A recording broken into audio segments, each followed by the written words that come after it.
ಇದಕ್ಕೆ ಸಾಕ್ಷಿ ನನ್ನ ಜೀವನವೇ ಸರಿ. ರೇಣುಕಾ ಮಹಾರಾಜನ ಮಗಳಾಗಿ ಬೆಳೆದವಳು ನಾನು, ಮಹಾರಾಣಿಯಂತೆ ಅರಮನೆಯಲ್ಲಿ ಇದ್ದವಳು ನಾನು.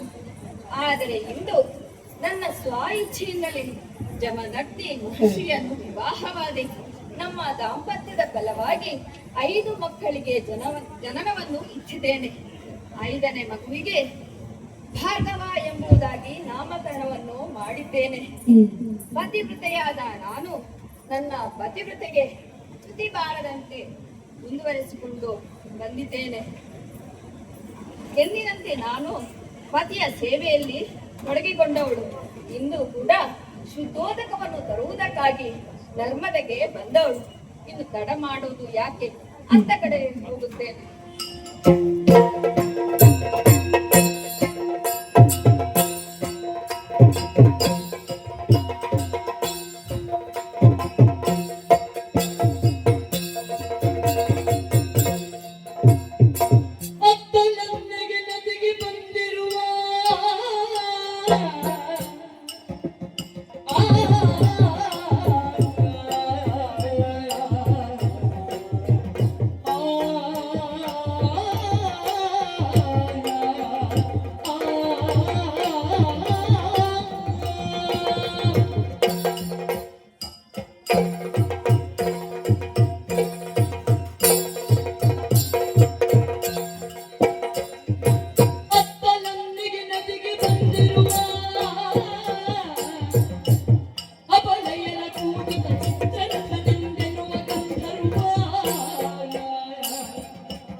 ಬಂದವಳು. ಆದ್ರೆ ನನ್ನ ಕಣ್ಣುಗಳು ಮೇಲ್ಬದಿಗೆ ಹಾದು ಹೋದವು. ಆಹಾ, ಒಬ್ಬ ಪುರುಷ ಅದೆಷ್ಟೋ ಸ್ತ್ರೀಯರೊಡನೆ ನೀರಾಟವನ್ನು ಆಡುತ್ತಾ ಇದ್ದಾನೆ. ನಾನು ಹೀಗೆ ನನ್ನ ಗಂಡನು ಹೀಗೆ ಇದ್ದಿದ್ದರೆ ನಾನು ನೀರಾಟವನ್ನು ಆಡಬಹುದಿತ್ತು ಎಂದು ಆಲೋಚನೆ ಆಗುತ್ತಾ ಇದೆ. ಆಹಾ, ಈ ರೀತಿ ನಾನು ಆಲೋಚನೆ ಮಾಡಬಾರದು. ನಾನು ಪತಿವ್ರತೆ. ನಾನು ಬಂದದ್ದು ಯಾಕೆ? ಇಷ್ಟು ದೋದಕವನ್ನು ಕೊಂಡೋಗ್ಲಿಕ್ಕೆ. ಹಾಗಾಗಿ ನದಿಯಲ್ಲಿ ಮಿಂದು ಮಡಿಯಿಟ್ಟು ಶುದ್ಧೋದಕವನ್ನು ಕೊಂಡೊಯ್ಯುತ್ತೇನಂತೆ. ಮರಳು ಇಲ್ಲೇ ಇದೆಯಲ್ಲ, ಅಡಿಗೆಯನ್ನು ತಯಾರು ಮಾಡುತ್ತೇನೆ.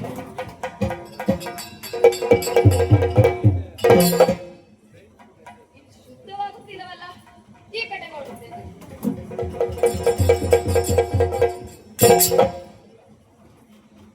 ಏನು ಮರಳಗಡಿಗೆ ಶುದ್ಧವಾಗುತ್ತಿಲ್ಲ? ಏನೋ ಒಂದು ಕೊರತೆ ಕಾಣುತ್ತಿದೆಯಲ್ಲ, ಏನದು?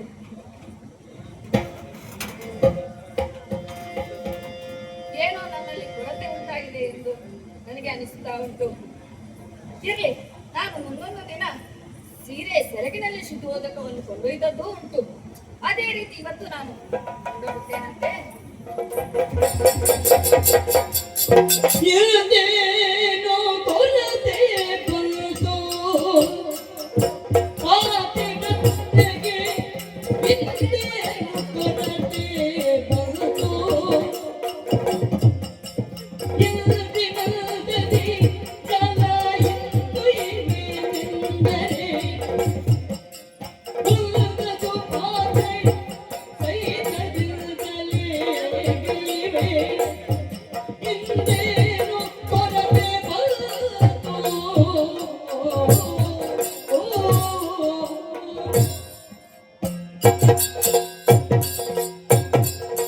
ಅಯ್ಯೋ ದೇವರೇ, ಇದೆಂತಹ ಕೊರತೆ ಕಾಡುತ್ತಾ ಇದೆಯಲ್ಲ, ಏನು ಮಾಡುವುದು? ಏನಂತೆ ಮರಳ ಗಡಿಗೆ ಶುದ್ಧಗೊಳ್ಳದಿದೇನಂತೆ. ನನ್ನ ಸೀರೆ ಸೆರಗಿನಲ್ಲೇ ಕೊಂಡೊಯ್ಯುತ್ತೇನಂತೆ.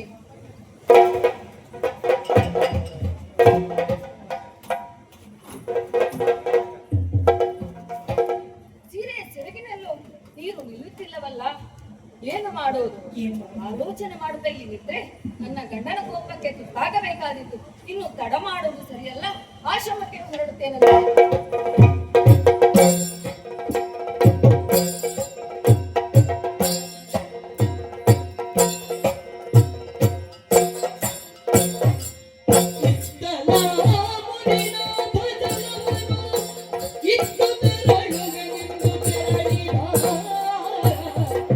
ಪತ್ನಿ ರೇಣುಕೆಯನ್ನು ಕಾಣದೆ ತತ್ತರಿಸಿದನು. ಪತ್ನಿ ರೇಣುಕೆಯನ್ನು ಕಾಣದೆ ತತ್ತರಿಸಿದನು. ಸಪ್ತರ್ಷಿಗಳಲ್ಲಿ ಒಬ್ಬನಾದಂತಹ ಜಮದಗ್ನಿ ನಾಮಕನು ನಾನು. ರೇಣುಕೆ ಎನ್ನುವಂತಹ ಮಡದಿಯೊಂದಿಗೆ ಸುಖ ಸಂಸಾರವನ್ನು ಸಾಗಿಸುತ್ತಾ ಇದ್ದೇನೆ. ಮಾತ್ರವಲ್ಲ, ಆಶ್ರಮದಲ್ಲಿ ಜೀವಿಸುತ್ತಾ ಲೋಕ ಕಲ್ಯಾಣಕ್ಕೆ ಬೇಕಾದಂತಹ ಯಜ್ಞ ಯಾಗವನ್ನು ಮಾಡುತ್ತಾ ಜೀವನವನ್ನು ಸಾಗಿಸುತ್ತಾ ಇದ್ದೇನೆ. ನಮ್ಮ ಸುಖ ಸಂಸಾರದ ದ್ಯೋತಕವಾಗಿ 5 ಮಕ್ಕಳಿಗೆ ಜನ್ಮವನ್ನು ಇಟ್ಟಿದ್ದಾಳೆ ಆಕೆ. ಆದರೆ ನಾನು ಯೋಚಿಸುವುದು, ಪ್ರತಿನಿತ್ಯವೂ ಸೂರ್ಯಾಸ್ತದ ಮುನ್ನವೇ ಸಂಧ್ಯಾ ವಂದನೆಗೆ ಬೇಕಾದಂತಹ ಜಲವನ್ನು ತರುವಂತಹ ಅವಳು ಇಂದು ನನ್ನಲ್ಲಿ ಆಜ್ಞೆಯನ್ನು ಪಡೆದುಕೊಂಡು ಹೋಗಿದ್ದಾಳಲ್ಲ. ಆದರೂ ಇಷ್ಟೊತ್ತಾದರೂ ಬರುವುದು ಕಾಣುತ್ತಿಲ್ಲ. ಯಾಕಿರಬಹುದು? ಯೋಚಿಸಬೇಕೆ ನಾನು. ಇದೆಯಲ್ಲ ನನ್ನೊಂದಿಗೆ ದಿವ್ಯ ಶಕ್ತಿ, ಅದರಿಂದಲೇ ನೋಡುತ್ತೇನಂತೆ.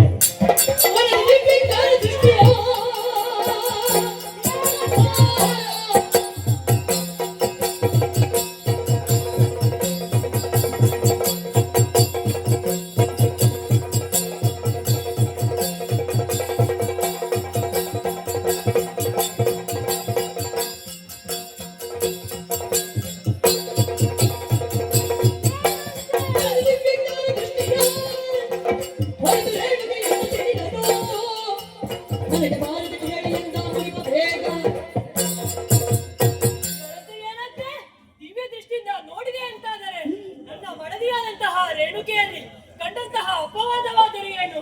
ನೀರನ್ನು ತರುವುದಕ್ಕೆ ಹೋಗಿದ್ದಾಳೆ. ಕಂಡಂತಹ ಗಂಧರ್ವರಾಜನನ್ನು ನೋಡಿ ಮೋಹಿಸಿದ್ದಾಳಲ್ಲ, ಇದು ಇವಳ ಪಾತಿರತ್ಯ ಧರ್ಮಕ್ಕೆ ಅಪರಾಧವಲ್ಲವೇ? ಬರಲಿ, ಬರ್ತಾಳಲ್ಲ, ಬರುತ್ತೇನೆ.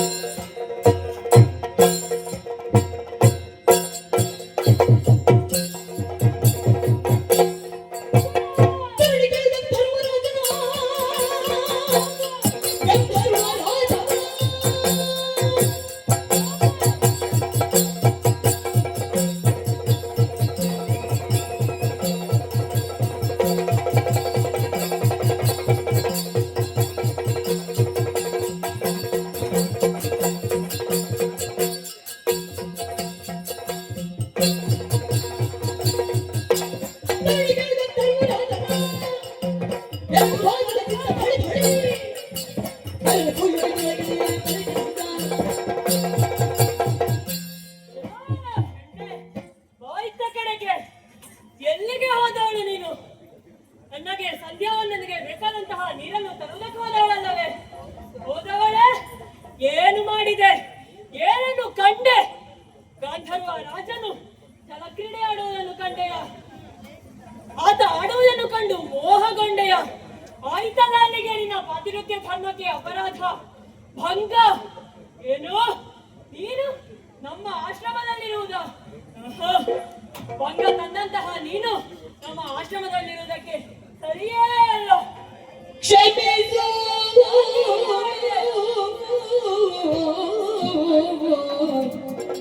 ಕ್ಷಮಿಸುತ್ತ ಪರಾಧವನು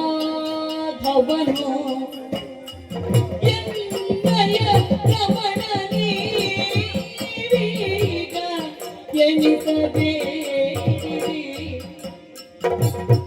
ಕ್ಷಮಿಸಿ ಮುಂದಕ್ಕೆ ಮಾಡಿ ತಪ್ಪನು, ಕ್ಷಮಿಸಿ ಮುಂದಕ್ಕೆ ಮಾಡಿ ತಪ್ಪನು ರಮಣ ಕೇಳುವು.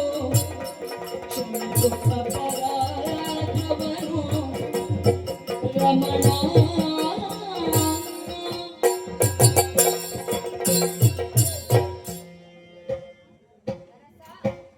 ನಾನು ಮಾಡಿದ್ದು ಅಪರಾಧ ಎಂದು ನನಗೆ ತಿಳಿದಿದೆ. ನಾನು ಮಾಡಿದಂತಹ ಅಪರಾಧವನ್ನು ಇನ್ನು ಎಂದೂ ಮಾಡುವುದಿಲ್ಲ.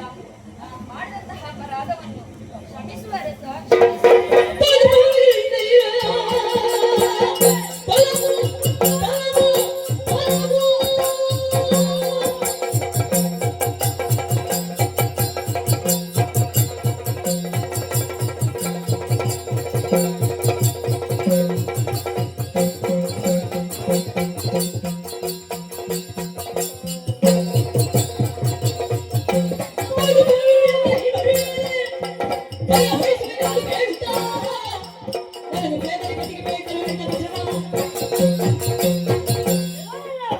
ಏನಂದೆ? ನೀನು ಮಾಡಿದ್ದು ಅಪರಾಧ ಎನ್ನುವುದು ತಿಳಿದಿದೆ. ಈ ಬಾರಿ ಒಂದು ಬಾರಿ ಕ್ಷಮಿಸಿ ಬಿಡಿ ಎನ್ನುವ ಹಾಗೆ ಕೇಳಿದೆ ಅಲ್ಲ. ಕ್ಷಮಿಸುವಂತಹ ತಪ್ಪ ನೀನು ಮಾಡಿರುವುದು. ಒಂದು ಬ್ರಾಹ್ಮಣ ಸ್ತ್ರೀ ಒಂದು ಕ್ಷತ್ರಿಯನಿಗೆ ಮೋಹಿಸಬೇಕು ಎಂದಾದರೆ ಎಂತಹ ಅಪರಾಧವನ್ನು ಮಾಡಿದೀಯ? ಮೊದಲೇ ನೀನೊಬ್ಬ ಕ್ಷತ್ರಿಯ ಹೆಣ್ಣು, ಮಾತ್ರವಲ್ಲ ಬ್ರಾಹ್ಮಣನಾದ ನನ್ನನ್ನು ಮದುವೆಯಾಗಿ ಬಂದಿದ್ದೀಯ. ಎಷ್ಟಾದರೂ ನಿನ್ನ ಹುಟ್ಟುಗುಣ ಬಿಟ್ಟಿದೆ. ನೀನಿನ್ನು ನಮ್ಮ ಆಶ್ರಮದಲ್ಲಿದ್ದರೆ ನನ್ನ ಆಶ್ರಮವೇ ಅಪವಿತ್ರವಾಗುತ್ತದೆ. ಈ ಅಪವಿತ್ರ ಹೆಣ್ಣು ನನ್ನ ಆಶ್ರಮದಲ್ಲಿರುವುದು ಸರಿಯಲ್ಲ. ತೊಲಗು, ತೊಲಗು, ಇಲ್ಲವಾದಂತ ಅರಸ ಕೋಪವಿದ್ಯಾಕೆ,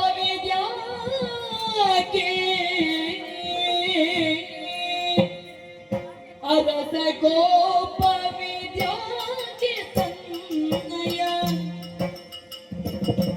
ಸರಳ ಭಾಗವ ಹರಿಯೋ ಸಾಕ್ಷಾತ್ ಹರನು ಪತಿಯಿಂದೊಳಿದ ಸುರನರ ನೊರಜುಗಳನ್ನು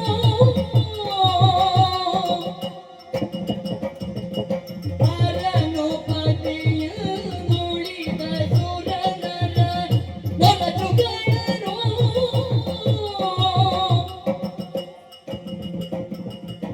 ಅರಸ ಕೋಪವಿದ್ಯಾಕೆ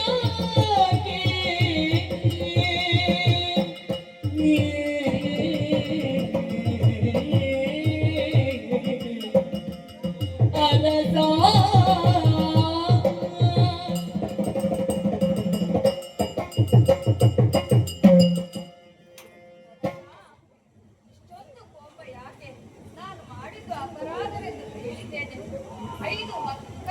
ದೂರವೆಂದು ಇಷ್ಟು ವರ್ಷ ನಾವು ದಾಂಪತ್ಯವನ್ನು ನಡೆಸಿದ್ದೇವೆ.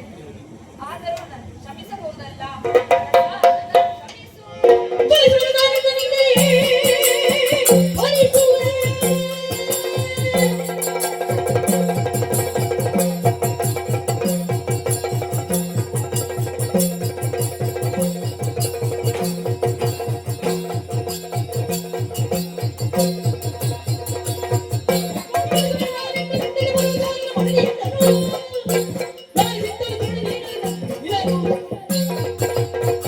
ಒಳ್ಳೆಯ ಮಾತನ್ನು ಹೇಳ್ತಾ ಇದ್ದೇನೆ. ನನ್ನ ಕಣ್ಣ ಮುಂದೆ ನಿಲ್ಲಬೇಡ. ನನ್ನ ಅರಮನೆ ಆಶ್ರಮದಿಂದ ತೊಲಗು ಎನ್ನುವ ಹಾಗೆ ತೊಲಗುವುದಿಲ್ಲವಲ್ಲ.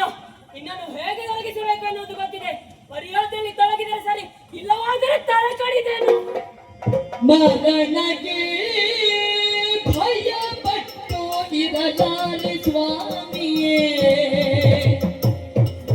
ಮರಣಕ್ಕೆ ಭಯಪಟ್ಟು ಇರಲಾರೆ ಸ್ವಾಮಿ, ಕರದಿಂದ ನೀವೆನ್ನ ಕರೆಯಾರ, ಕರದಿಂದ ನೀವೆನ್ನ ಕರೆಯ, ಬರದಿಂದ ಬಾಗುವೆ ಧೈರ್ಯದಿ ನಾನಿಂದು, ಭರದಿಂದ ಬಾಗುವೆ ಧೈರ್ಯದಿ ನಾನಿಂದು. ತರಿಯಿರಿ ತರಿಯಿರಿ ಸ್ವಾಮಿ ದಯದಿ, ತರಿಯಿರಿ ಸ್ವಾಮಿ ದಯದಿ, ಮರಣಕ್ಕೆ ಭಯಪಟ್ಟು ಇರಲಾರೆ ಸ್ವಾಮಿಯೇ,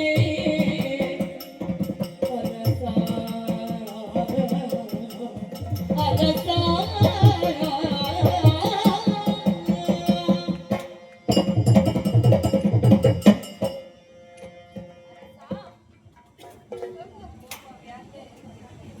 ದೈತೆಗೆ ಪತಿಯಿಂದ ಸಾವು ಬಂದರೆ ನೇರವಾಗಿ ಸ್ವರ್ಗಕ್ಕೆ ಹೋಗುವುದಂತೆ.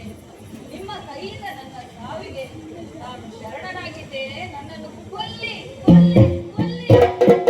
ಮತ್ತೆ ಮುತ್ತೈದೆಯೊಬ್ಬಳಿಗೆ ಗಂಡನೇ ಕೊಂದರೆ ಸ್ವರ್ಗ ಪ್ರಾಪ್ತಿ.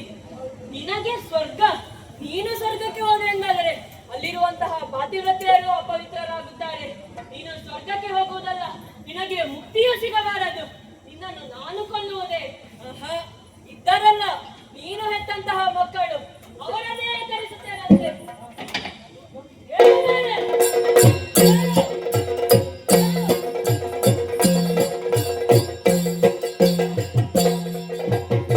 ಮಗನೇ ವಸು, ಹೋಗಿ ಮಗನೇ.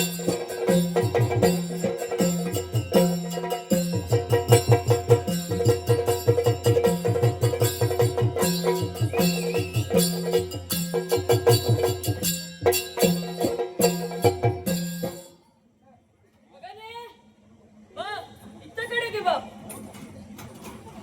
ನಿನ್ನನ್ನು ಕರೆಸಿದ ಕಾರಣವಲ್ಲೆಯ?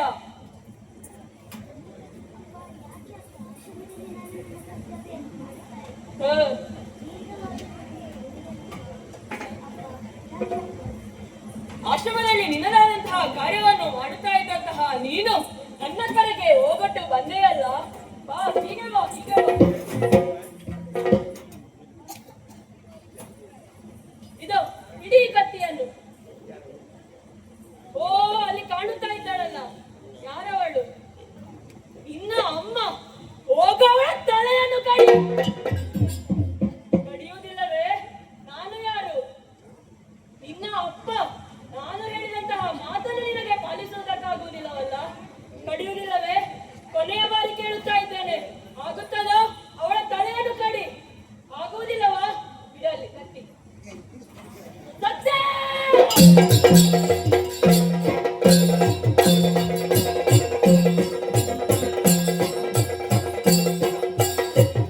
ಮಗನೇ,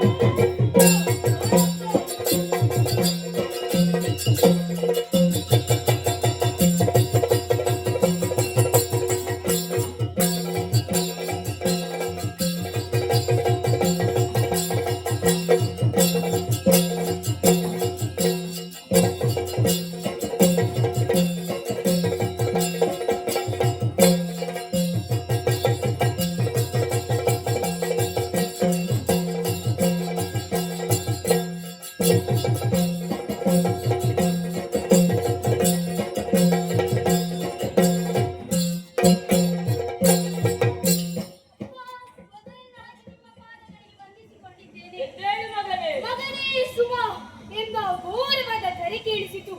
ವಿಷಯ ತಿಳಿಯಲಿಲ್ಲ. ಏನು ವಿಷಯ? ನನ್ನ ಬಳಿ ಹೇಳಿ. ನಾನು ಏನು ಹೇಳಿದರೂ ಮಾಡುತ್ತೀಯಾ? ಏನು ಹೇಳಿದರೂ ಮಾಡುವೆ. ಖಂಡಿತವಾಗಿಯೂ ಮಾಡುತ್ತೀಯಾ? ಖಂಡಿತವಾಗಿಯೂ ಬಿಡಿ ಅಪ್ಪ. ಕತ್ತಿ. ಇದು ಯಾಕೆ? ಮನೆ ಕಡಿಬೇಕೆ? ಮರ ಕಡಿಯೋದಕ್ಕೆ ನಿನ್ನನ್ನು ಕರೆಸುತ್ತೇನೆ. ಅದಕ್ಕೂ ಇಷ್ಟು ಹರಿತವಾದ ಕತ್ತಿ. ಆಹಾ, ಅಲ್ಲಿ ಕಾಣುತ್ತಾ ಇದ್ದಾಳಲ್ಲ, ಯಾರಾಕೆ? ತಾಯಿ. ತಾಯಿ. ನಾನು ಹೇಳಿದಂತಹ ಕರ್ತವ್ಯವನ್ನು ನೀನು ಖಂಡಿತವಾಗಿಯೂ ಮಾಡುತ್ತೀಯಾ? ಮಾಡುತ್ತೇನೆ. ಹಿಡಿದಂತಹ ಕತ್ತಿಯಿಂದ ಅವಳ ತಲೆಯನ್ನು ಕಡಿ. ಸಾಧ್ಯವೇ ಇಲ್ಲ ಅಪ್ಪ. ನೀವೇ ಹೇಳಿಕೊಟ್ಟ ಪಾಠ ಮನೆಯೇ ಮೊದಲ ಶಾಲೆ, ತಾಯಿಯೇ ಮೊದಲ ಗುರು ಎಂಬುದಾಗಿ. ಈಗ ತಾಯಿಯ ಶಿರವನ್ನು ನಾನು ಕಡಿಯಲಾರೆ. ಏನು ಹೇಳಿದೆ? ತಾಯಿಯೇ ಮೊದಲ ಗುರು. ಹೌದಪ್ಪ. ಅವಳು ದೇವರು ಎಂದು ನಂಬಿರುವುದು ನನ್ನನ್ನು. ಅವಳ ದೇವರು ನಾನೇ ಹೇಳುತ್ತಾ ಇದ್ದೇನೆ. ಕಡಿಯವಳ ತಲೆಯನ್ನು. ನನ್ನಿಂದ ಸಾಧ್ಯವೇ ಇಲ್ಲ. ಸಾಧ್ಯವಿಲ್ಲ. ಇಲ್ಲ. ಖಂಡಿತವಾಗಿಯೂ ಇಲ್ಲ. ಎತ್ತು ಕತ್ತಿ. ಇಲ್ಲ ಅಪ್ಪ. ಕತ್ತಿಯನ್ನು ಎತ್ತಿ ಇಲ್ಲಿ ಇಡು. ಕಡಿಯುವುದಕ್ಕಲ್ಲ ಇಡು.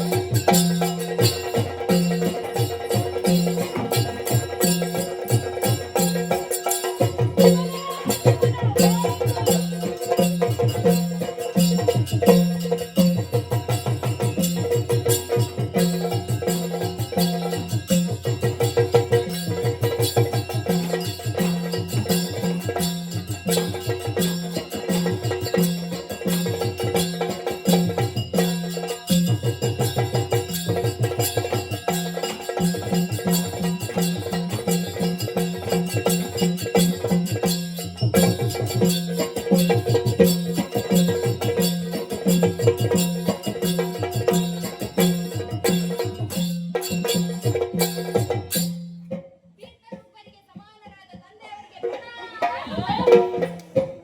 ಯಾಕೆ ಅಪ್ಪ? ಯಾರನ್ನು ಕಡಿಯುವುದು? ತೀರ್ಥ ಸಮಾನ, ತೀರ್ಥರೂಪ ಸಮಾನ. ನಾನು ನಿನ್ನ ಸ್ವಂತ ಅಪ್ಪ, ತಿಳಿಯಲಿ. ಅದೇ ಅಪ್ಪ, ಪ್ರಣಾಮಗಳು.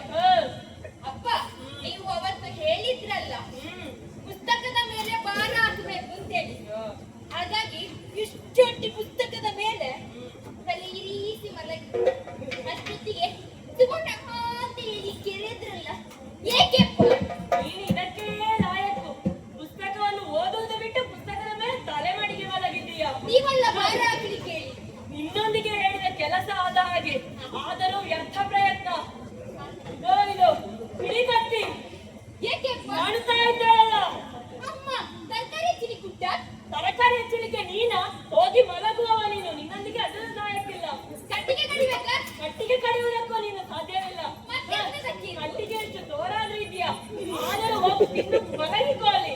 ಸಾಧ್ಯವಾದರೆ ಹಿಡಿದಂತಹ ಕತ್ತಿಯಿಂದ ಅವಳ ಶಿರವನ್ನು ಕಡಿಯಬೇಕು. ಅಪ್ಪ, ಅಂದು ನೀವೇ ಹೇಳಿದ್ದಲ್ಲ, ಏನು? ಅಮ್ಮ ಅಂತ ಹೇಳಿದ್ರೆ ಜನನಿ, ಜನನಿ ಅಂತ ಹೇಳಿದ್ರೆ ತಾಯಿ, ತಾಯಿ ಅಂತ ಹೇಳಿದ್ರೆ ದೇವರು, ದೇವರು ಅಂತ ಹೇಳಿದ್ರೆ ಅಮ್ಮ, ಅಮ್ಮ ಅಂತ ಹೇಳಿದ್ರೆ ತಾಯಿ. ಏ, ನಿಲ್ಲಿಸ. ಯಾಕೆ ಅಪ್ಪ? ನಾನು ಎಲ್ಲ ಕೇಳಿಕೊಂಡು ಕೂರುವುದಕ್ಕೆ ಸಮಯ ಇಲ್ಲ ಇಲ್ಲಿ. ಮತ್ತೆ ನಿನ್ನಲ್ಲಿ ಹೇಳಿದ ಕೆಲಸ ಆಗ್ತದ? ಎಂತ? ಏನಂದೆ? ತಾಯಿ ಎಂದರೆ ದೇವರು. ಹಾಗಾಗಿ ಅವಳ ತಲೆಯನ್ನು ಕಡಿಯುವುದಿಲ್ಲ ಅಲ್ಲ? ಅಲ್ಲ, ಅವರ ತಲೆ ಕಡಿಯುವುದಿಲ್ಲ, ನಿಮ್ಮ ತಲೆ ಬೇಕಾದ್ರೆ ಕಡಿಯುವುದು. ಏನು? ಹೇಳಿದ ಕೆಲಸ ಮಾಡು. ನಿನ್ನ ಒಬ್ಬ ನಾನು. ನನಗೆ ಎದುರು ಮಾತನಾಡುವುದಲ್ಲ. ಕತ್ತಿ ಎತ್ತು. ಇಡು. ಆಗುವುದಿಲ್ಲವಲ್ಲ? ಕತ್ತಿ ಇಡು. ಅದನ್ನು ಮಾಡ್ಲಿಕ್ಕೆ ಆಗುದಿಲ್ಲ ನಿನ್ನಿಂದ. ಅದು ಆಯ್ತಲ್ಲ ಈಗ. ಹಾ. ಆಗ್ತದಾ? ಮತ್ತೊಮ್ಮೆ ಕೇಳುವುದು. ಕೊನೆಯ ಬಾರಿ ಆಗ್ತದಾ? ಆಗುದಿಲ್ಲ. ಆಗುವುದೇ ಇಲ್ಲ. ಆಗುವುದೇ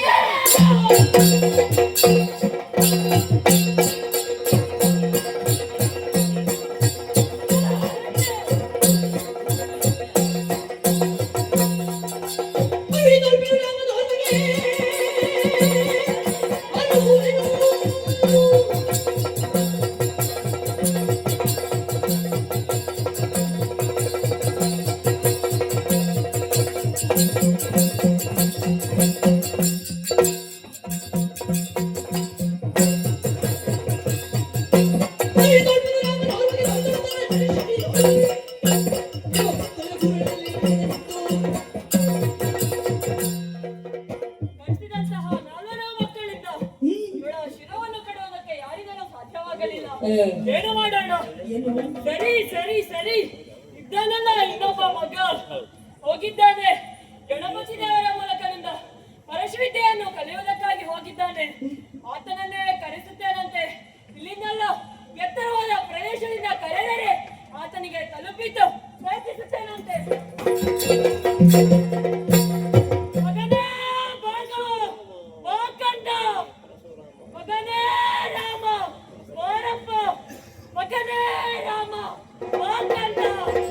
ಹರಪುತ್ರನಾಗಿಯೂ ಪರಶುಗುಣದಿರುವುದ ಜ್ಞಾನದೊಳು ಪಿತ ಕರೆದ ಶಬ್ದವು ಹರಿ ಕೇಳುತ್ತಾ ರಾಜನನ್ನು ಬೀಳ್ಕೊಂಡು ಧನಗನಿಗೆ ಬಂದು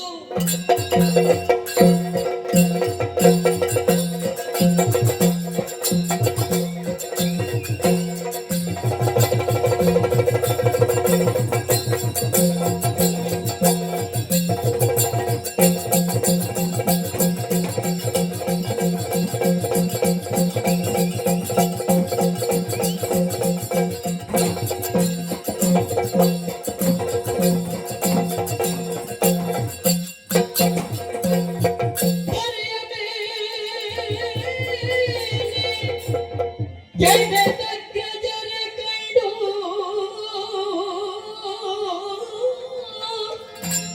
ಧರೆಯ ಮೇಲೆ ಜಗಜರ ಕಂಡು ದುಃಖದಿರುವ ಮಾತೆಯ ನೋಡಿ ಮರುಗಿ ಮನದೊಳ್ಳೆ ದುಃಖದಿರುವ ಮಾತೆಯ ನೋಡಿ ಮರುಗಿ ಮರುಗಿ ಮನದೊಳು ಮುಂದೆ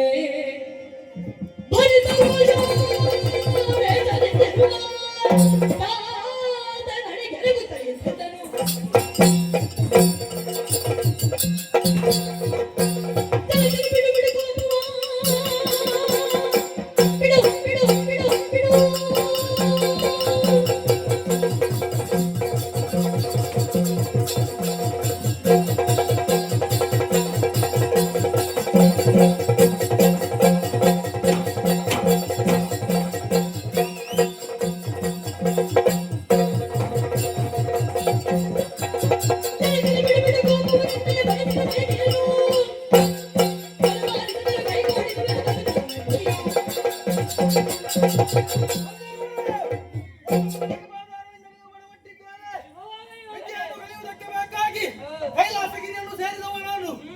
ವಿಘ್ನ ವಿನಾಶಕನಾದಂತಹ ವಿನಾಯಕ ಮನಸ್ಸುವನ್ನು ಕೈಗೆ ಇದ್ದಂತೆ ತಡ ಆ ಹೊತ್ತಿಗೆ ದೀರ್ಘವಾದ ಧ್ವನಿ ಮಗನೇ ರಾಮ ಇತ್ತವ ಎಂಬುದಾಗಿ ಬಂದು ನೋಡಿದಂತಾದ್ರೆ ಶಾಂತಿ ನಿವಾಸವಾದಂತಹ ನಮ್ಮ ಈ ಆಶ್ರಮ ಸ್ಮಶಾನ ಸದೃಶವಾಗಿದೆ.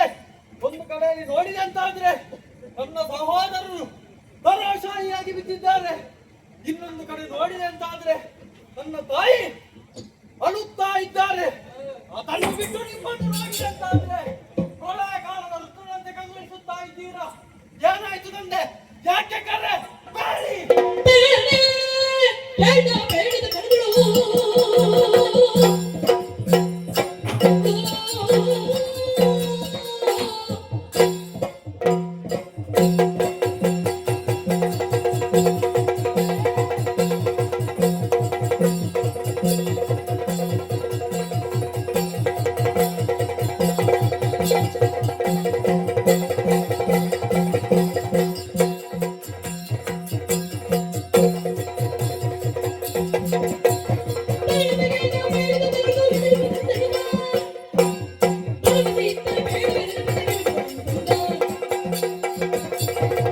ಮಗನೇ, ಪರಶುವಿದ್ಯೆ ವಹಿಸಕ್ಕಾಗಿ ಕೈಲಾಸಕ್ಕೆ ಹೋದಂತಹ ನಿನ್ನನ್ನು ಕರೆಯುವುದಕ್ಕೆ ಬಲವಾದ ಕಾರಣ ಏನು ಕಾರಣ? ಹೇಳುವುದಕ್ಕೂ ಮುನ್ನ ಆ, ನೀನು ನನಗೆ ಕರತಟ್ಟಿ ಭಾಷೆಯನ್ನು ಕಡಬೇಕು. ಆ, ಮಗನೇ, ಸಾಧ್ಯವಾದಿದ್ದೆ ಕರತಟ್ಟಿ ಭಾಷೆ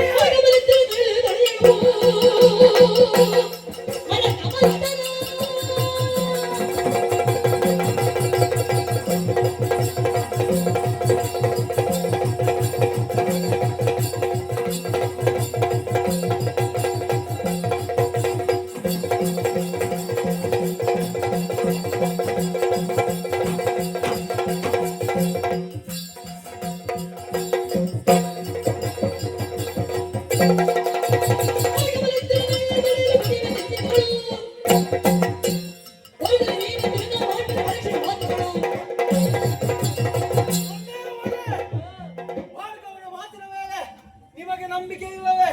ಕರ ತಟ್ಟಿ ಭಾಷೆ ಕೊಡಬೇಕೆ? ನೀವು ಹೇಳಿದಂತಹ ಕಾರ್ಯವನ್ನು ಮಾಡುವಂತಹ ಸಂದರ್ಭದಲ್ಲಿ ದೃಢ ಹರಿ ಕಮಲತೆಯ ಮುಂದಾದ ಲೆಕ್ಕಿಸುವವನನ್ನು ಕೂಡಿ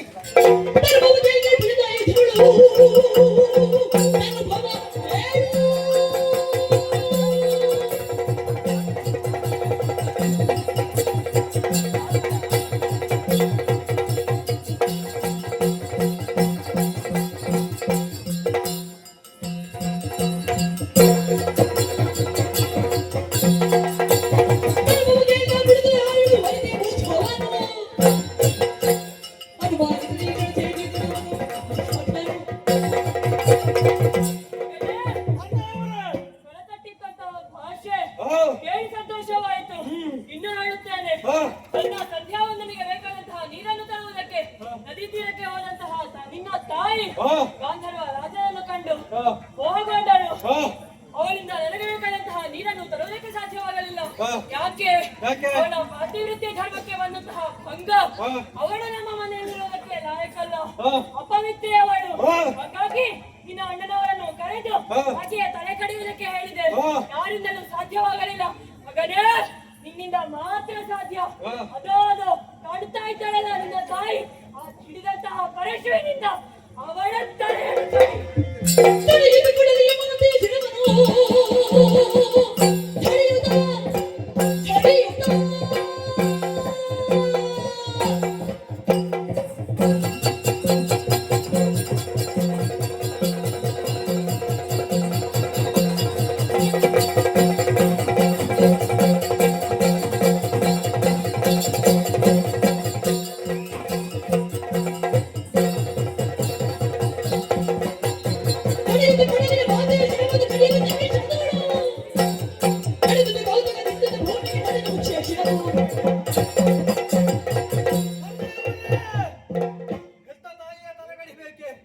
ಹೆತ್ತ ತಾಯಿಯ ತಲೆಗಡಿಬೇಕೆ? ಭಾರ್ಗವ ತಂದೆಯ ಮಾತನ್ನು ಈಡೇರಿಸುವುದಕ್ಕೆ ಬೇಕಾಗಿ ಹೆತ್ತ ತಾಯಿಯ ತಲೆಯನ್ನು ಕಡಿತಾನೆ, ಹೆತ್ತ ತಾಯಿಯ ತಲೆಯನ್ನು ಕಡಿತಾನೆ, ಹೆತ್ತ ತಾಯಿಯ ತಲೆಯನ್ನು ಕಡಿತಾನೆ.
ನೀನು ನಿಮ್ಮಂತಹ ಮಗನನ್ನು ಪಡೆಯುವುದಕ್ಕೆ ಹಾ. ನಾನು ಪುಣ್ಯವನ್ನೇ ಮಾಡಿದ್ದೇನೆ ಹಾ. ಮಗನೇ ನೀನು ಮಾಡಿದಂತಹ ಕಾರ್ಯಕ್ಕೆ ಮೆಚ್ಚಿ ಹಾ. ನಿನಗೆ 3 ವರವನ್ನು ಕೊಡ್ತಾ ಇದ್ದೇನೆ. 3 ವರಗಳೇ ನಿಜಕ್ಕಂದ ಹಾ. ನಿನಗೆ ಯಾವಾಗ ಬೇಕು, ಹೇಗೆ ಬೇಕು, ಏನು ಬೇಕು ಎನ್ನುವುದನ್ನು ಕೇಳು, ಈಡೇರಿಸುತ್ತೇನೆ. ಓ ತಂದೆಯೇ, ಕರುಣಿಸು ಮಾತೆಯ ಜೀವವ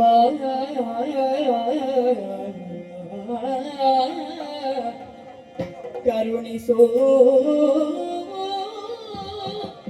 ಕರುಣಿಸೋ ಮಾತೆಯ ಜೀವವ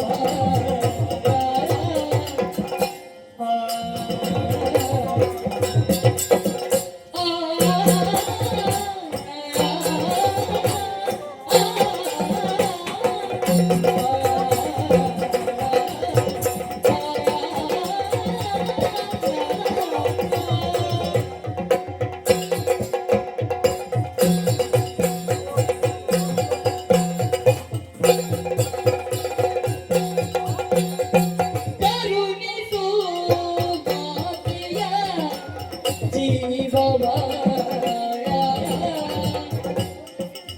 ಎನ್ನಯ ಹಿರಿಯ ಪರೀಕ್ಷಣದಿ ಹಿರಿಯ ಪರೀಕ್ಷಣದಿ ಮಾತೆಯ ಜೀವವ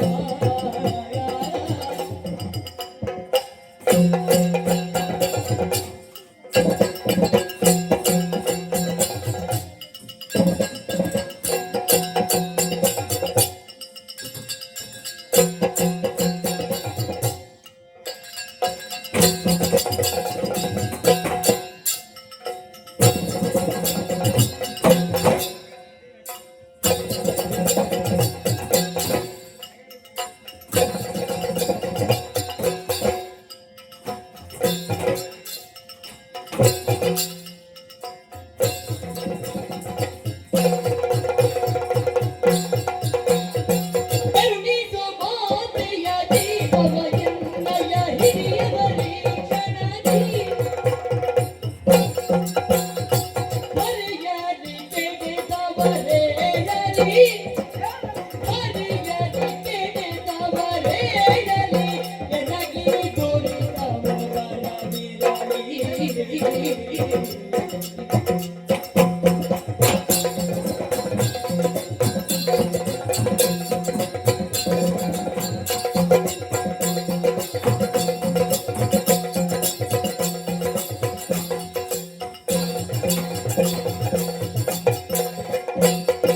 ಕರುಣಿಸೋ ಮಾತೆಯ ಜೀವವ ಎನ್ನಯ ಹಿರಿಯ ಪರೀಕ್ಷಣದಿ ಹರಿಯಲಿ ಕೆಡೆದವರೇಳಲಿ ನನಗೆ ದೊರೆತವು ಬರದಿರಲಿ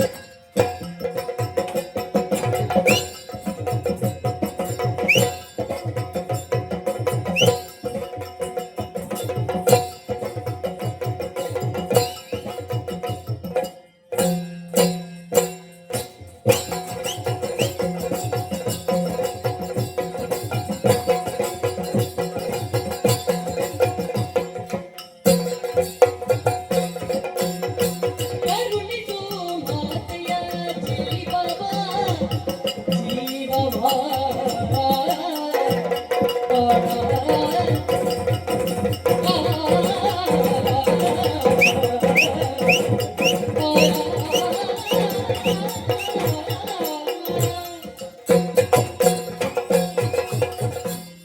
ಓ ತಂದೆಯೇ, ನಾ ಮಾಡಿದಂತಹ ಕೆಲಸದಿಂದಲಾಗಿ ತೃಪ್ತಿಗೊಂಡಂತಹ ನೀವು 3 ವರಗಳನ್ನು ನನ್ನ ಪಾಲಿಗೆ ದಯಮಾಡಿಸಿದೆ. ನಿಜ ಮಗನೇ. ನೀವು ಕೊಟ್ಟಂತಹ ವರವನ್ನು ಸದುಪಯೋಗಪಡಿಸಿಕೊಳ್ಳಬೇಕು ಎಂಬುದಾಗಿ ಭಾರತವಳ ಆಶಯ. ಹಾ. ಹಾಗಾಗಿ ಮೊದಲನೇ ವರವನ್ನು ಈಗಲೇ ಕೇಳ್ತೇನೆ. ಈಗಲೇ ಹಾ. ಹಾ. ನೋಡಿ ಅಲ್ಲಿ ಸತ್ತು ಬಿದ್ದಿದ್ದಾರೆ, ನನ್ನ ಸಹೋದರರು ಅವರನ್ನು ಪುನರತ್ತಿ ಬದುಕಿಸಿ ಕೊಡಬೇಕು. ಯಾಕೆ ರಾಮ ಒಂದು ಕೆಲಸಕ್ಕೆ ಹೊರದವರು, ಅದರಲ್ಲಿ ಒಬ್ಬ ಪುಸ್ತಕ ತಟ್ಟಿಯ ಮೇಲೆ ತಲೆ ಇಟ್ಟು ಮಲಗುವವನಂತೆ. ಅವರನ್ನಿಟ್ಟು ಏನು ಮಾಡುವುದು? ನಮ್ಮ ಆಶ್ರಮಕ್ಕೂ ಪ್ರಯೋಜನಕ್ಕೆ ಬರುವುದಿಲ್ಲ. ಯಾಕೆ ಮಗನೇ ಅವರು? ತಂದೆಯವರೇ, ಹಾ, ನಿಮಗೆ ಮಕ್ಕಳು ಬೇಡ ಅಂತಲ್ಲ, ನಾನು ಒಬ್ಬನಾದ್ರೂ ಇದ್ದೇನೆ. ಆದ್ರೆ ನನಗೆ ಒಡ ಹುಟ್ಟಿದವಳು ಅಂತ ಬೇಕಲ್ವ? ಹಾಗಾಗಿ ನಾನು ಅವರನ್ನು ಬದುಕಿಸಿಕೊಡಿ ತಂದೆ. ಸರಿ, ಹಾ. ನಿನಗೆ ಬಾಂಧವ್ಯದ ಚಿಂತೆ. ಹಾ. ಸರಿ ಸರಿ, ನಿನಗೆ ಬೇಕಾದವರು ನಿನ್ನ ಅಣ್ಣಂದಿರು. ಇದೋ ಬದುಕಿಸುತ್ತೇನೆ. ಆದರೆ ಅವರು ನನ್ನ ಮುಖವನ್ನು ನನ್ನ ಕಾಣಿಗೆ ಕಾಣದಂತೆ ಹೋಗಬೇಕು. ಇದೋ ಬದುಕಿಸಿದ್ದೇನೆ ಅವರನ್ನು. ಎದ್ದು ಬಂದಂತಹ ಅಣ್ಣಂದಿರು ನನಗೆ ಆಶೀರ್ವಾದವನ್ನು ಮಾಡಿದ್ದಾರೆ. ಓ ತಂದೆಯೇ, ಎರಡನೇ ವರವಾಗಿ ಬೇರೇನು ಕೇಳುವುದಿಲ್ಲ. ಏನು? ಎನ್ನನ್ನು 9 ತಿಂಗಳು ಹೆತ್ತು 10ನೇ ತಿಂಗಳು ಹೊತ್ತು ಸಾಕಿದಂತಹ ನನ್ನದಾದಂತಹ ತಾಯಿಯನ್ನು ಬದುಕಿಸಿಕೊಡಬೇಕು. ಅವಳೇ ಹಾ. ನಿನಗೆ ತಾಯಿಯಾಗಿರಬಹುದು, ಆದರೂ ಇನ್ನೊಂದು ಪುರುಷನಿಗೆ ಮೋಹಗೊಂಡವಳವಳು. ನಮ್ಮ ಆಶ್ರಮಕ್ಕೆ ಅಪವಿತ್ರಳು. ಯಾಕೆ ಮಗನೇ? ಬೇರೇನಾದರೂ ಕೇಳು. ಹರಳ ಬಾಂಧವ್ಯ ಎಂಬುದಾಗಿ ಉಂಟು. ಯಾಕೆ ಇನ್ನೊಬ್ಬರು ಇನ್ನೊಂದು ಮದುವೆ ಆದ್ರೆ ಅವರು ಕರೆಯುವುದಕ್ಕೆ ಚಿಕ್ಕ ಮಗು ಇಲ್ಲ. ಸ್ವಂತ ಮದುವೆ ಸ್ವಂತ ತಾಯಿ ಆಗ್ತದ? ಖಂಡಿತವಾಗಿಯೂ ಇಲ್ಲ. ಹಾಗಾಗಿ ನನ್ನ ತಾಯಿ ನಿಮಗೆ ಬೇಡವಾದ್ರೆ ನನಗೆ ತಾಯಿ ಬೇಕು. ನಿನಗೆ ತಾಯಿ ಬೇಕು? ಸರಿ, ಒಂದು ಸಂಸಾರ ಪರಿಪೂರ್ಣವಾಗಬೇಕಾದರೆ ಗಂಡನು ಹೆಂಡತಿಯು ಇಬ್ಬರೂ ಬೇಕು. ಇದು ನಿನ್ನ ಆಸೆಯಂತೆ ಅವಳನ್ನು ಬದುಕಿಸಿದ್ದೇನೆ.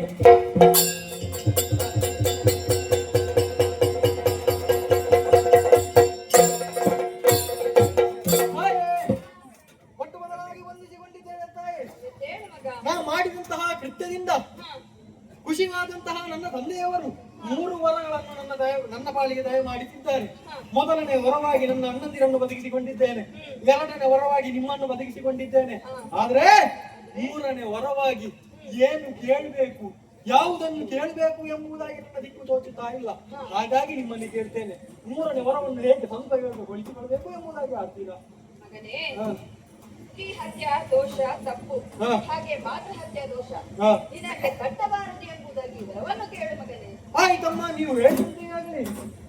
ತಂದೆಯವರೇ, ನೀವು ಕೊಟ್ಟಂತಹ 3 ವರಗಳಲ್ಲಿ 2 ವರಗಳನ್ನು ಸದುಪಯೋಗಪಡಿಸಿಕೊಂಡಿದ್ದೇನೆ. 3ನೇ ವರವನ್ನು ಸದುಪಯೋಗ ಪಡಿಸಿಕೊಳ್ಳಬೇಕು ಎಂಬಂತಹ ಉದ್ದೇಶದಲ್ಲಿ ನಾನಿದ್ದೇನೆ. ಇಲ್ಲಿಗೆ ತಾಯಿಯ ತಲೆಯನ್ನು ಕಡಿದವ ನಾನು. ಆ ಕಾರಣದಿಂದಲಾಗಿ ಮಾತೃ ಹತ್ಯಾ ದೋಷ, ಅಷ್ಟು ಮಾತ್ರವಲ್ಲ ಸ್ತ್ರೀ ಹತ್ಯಾ ದೋಷ, ಇವೆರಡೂ ನನ್ನನ್ನು ಬಾಧಿಸುತ್ತದೆ. ಅದು ಬಾಧಿಸದ ರೀತಿಯಲ್ಲಿ ನನಗೆ ವರವನ್ನು ಕರುಣಿಸಿಕೊಡುವಂತೆಯೇ. ಮಗನೇ, ನೀನಾಡಿದಂತಹ ಮಾತು, ನಿನ್ನದಾದಂತಹ ತಾಯಿಯನ್ನು ಕೊಂದದಕ್ಕೆ ನಿನಗೆ ಮಾತೃ ಹತ್ಯಾ ದೋಷ ಮಾತ್ರವಲ್ಲ ಸ್ತ್ರೀ ಹತ್ಯಾ ದೋಷ ಎರಡೂ ಬರುತ್ತದೆ ಎನ್ನುವ ಹಾಗೆ ಬರುವುದಿಲ್ಲ ಕಂದ. ಯಾಕೆ? ನಿನಗೆ ಅದನ್ನು ಮಾಡುವುದಕ್ಕೆ ಹೇಳಿದ್ದು ಯಾರು? ಕಾರ್ಯವನ್ನು ವಿಧಿಸಿದ್ದು ನಾನು. ಹಾಗಾಗಿ ನಿನಗ ದೋಷ ಕಾಣುವುದಿಲ್ಲ. ಒಂದು ವೇಳೆ ನಿನಗೆ ಆ ಶಂಕೆ ಇತ್ತು ಎಂದಾದಲ್ಲಿ ಪುಣ್ಯ ಕ್ಷೇತ್ರಗಳಿಗೆ ಹೋಗು, ಪುಣ್ಯ ನದಿಗಳಿಗೆ ನಿನ್ನದಾದಂತಹ ಆಯುಧವನ್ನು ಮುಳುಗಿಸು. ತೆಗೆದಾಗ ಯಾವ ನದಿಯಿಂದ ನಿನ್ನ ಆಯುಧವನ್ನು ತೆಗೆದಾಗ ಅದರಲ್ಲಿರುವ ಅಂಟಿಕೊಂಡಂತಹ ರಕ್ತ ಮಾಸಿ ಹೋಗುತ್ತದೋ ಅಲ್ಲಿಗೆ ನಿನ್ನ ದೋಷ ಪರಿಹಾರವಾಗುತ್ತದೆ. ಆಯ್ತಲ್ಲ, ನಿನಗೆ ಬೇಕಾದಂತಹ 3 ವರವನ್ನು ಕರುಣಿಸಿದ್ದೇನೆ, ಎಲ್ಲವನ್ನು ಪೂರೈಸಿದ್ದೇನೆ. ನಿಮ್ಮಿರುವ ಆಶೀರ್ವಾದದ ಮೇಲೆ ಇರಲಿ. ತೀರ್ಥಕ್ಷೇತ್ರದ ಪರ್ಯಟನೆಗಾಗಿ ಈಗಲೇ ಹೊರಡುತ್ತೇನೆ. ಹಾಗೆಯೇ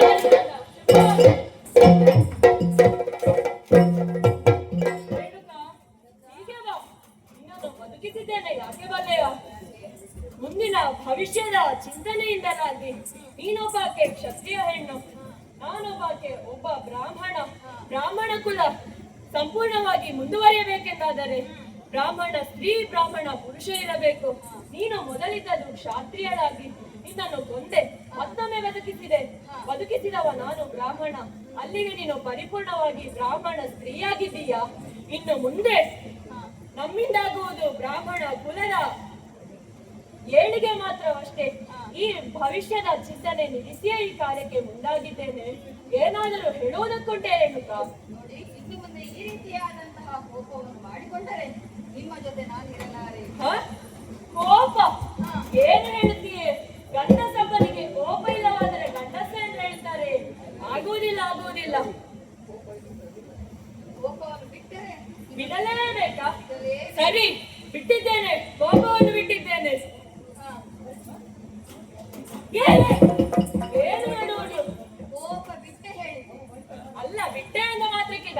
ಗಡ್ಡಕ್ಕೆ ಕೈ ಹಾಕಿದರೆ ಕೋಪ ಬರುವುದಿಲ್ಲ ಎಂದರ್ಥವೇ? ಆಹಾ, ಹಾಗಲ್ಲ. ಅಷ್ಟು ಕೋಪ ಇಲ್ಲವಾದರೆ ಹೇಗೆ? ನಿನಗಷ್ಟು ಬೇಡವು? ಸರಿ ಸರಿ, ಮನಸ್ಫೂರ್ತಿಯಾಗಿ ಕೋಪವನ್ನು ಬಿಟ್ಟಿದ್ದೇನೆ. ಕೋಪವೇ ತೊಲಗಾಚೆ. ನೋಡು ನೋಡು, ಕೋಪವೇ ಆಡಿಕೊಂಡು ಹೋಗುತ್ತಾ ಇದೆ. ನನ್ನನ್ನು ಬಿಡಬೇಡ, ನಿನಗೆ ಮುಂದೆ ತೊಂದರೆಯಾಗುತ್ತದೆ ಎನ್ನುವ ಹಾಗೆ. ಏನೇ ತೊಂದರೆಯಾದರೂ ನನ್ನ ಮಗ ಭಾರ್ಗವ ಇದ್ದಾನಲ್ಲ, ನೋಡೋಣ ಏನಾಗುತ್ತದೆ ಎನ್ನುವ ಹಾಗೆ. ಈಗ ಬಾ, ಒಳಗಿದ್ದು.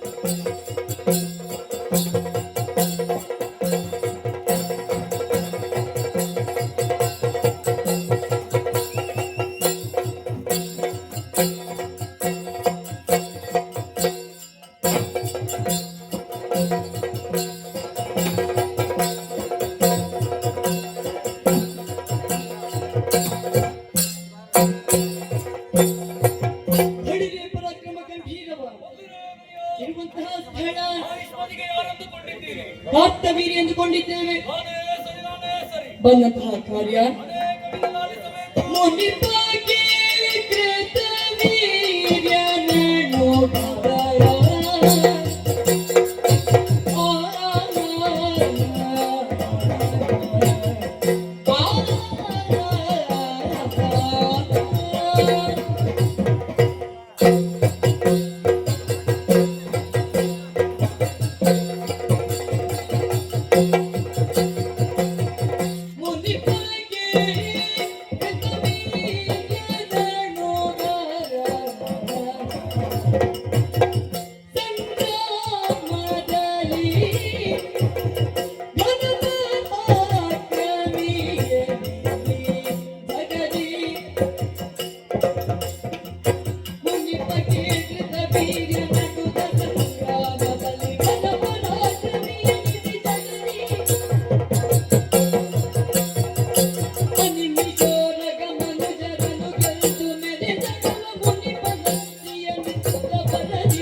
ಏನಮ್ಮ ಶ್ರೀಹರಿ, ನೀನೇ ಕಾಪಾಡು, ಮುಂದೆ ನೀನೇ ಕಾಪಾಡು.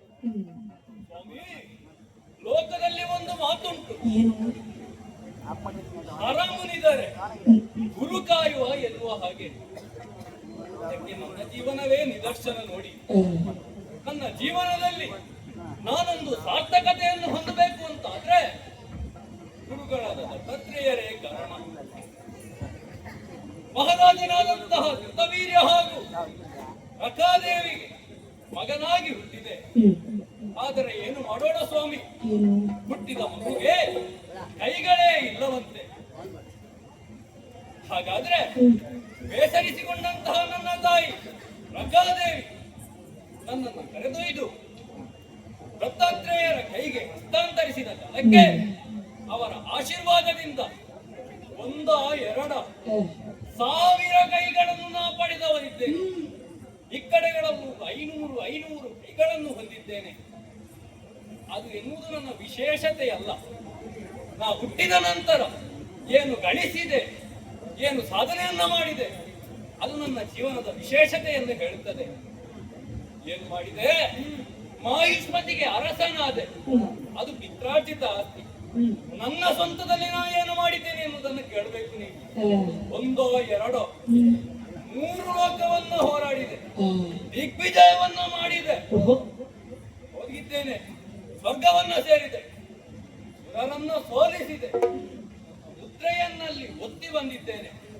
ಅಷ್ಟು ಮಾತ್ರವೇ ಪಾತಾಳಕ್ಕೆ ಹೋದೆ, ಹೆಡೆ ಬಿಚ್ಚಿದ ನಾಗನ ಹೆಡೆಗೆ ನನ್ನ ಅಧಿಕಾರವನ್ನು ಸ್ಥಾಪಿಸಿಕೊಂಡೆ. ಭೂಲೋಕದಲ್ಲಿಯೂ 56 ದೇಶಗಳನ್ನ ತಿರುಗಾಡಿದೆ. ಮಂಡಲಾಧಿಪರ ಮಂಡೆಯ ಮುಕುಟವನ್ನ ಕಿತ್ತು ನನ್ನ ಮಂಡಲವನ್ನ ಸೇರಿಸಿಕೊಂಡೆ. ಸರಿ.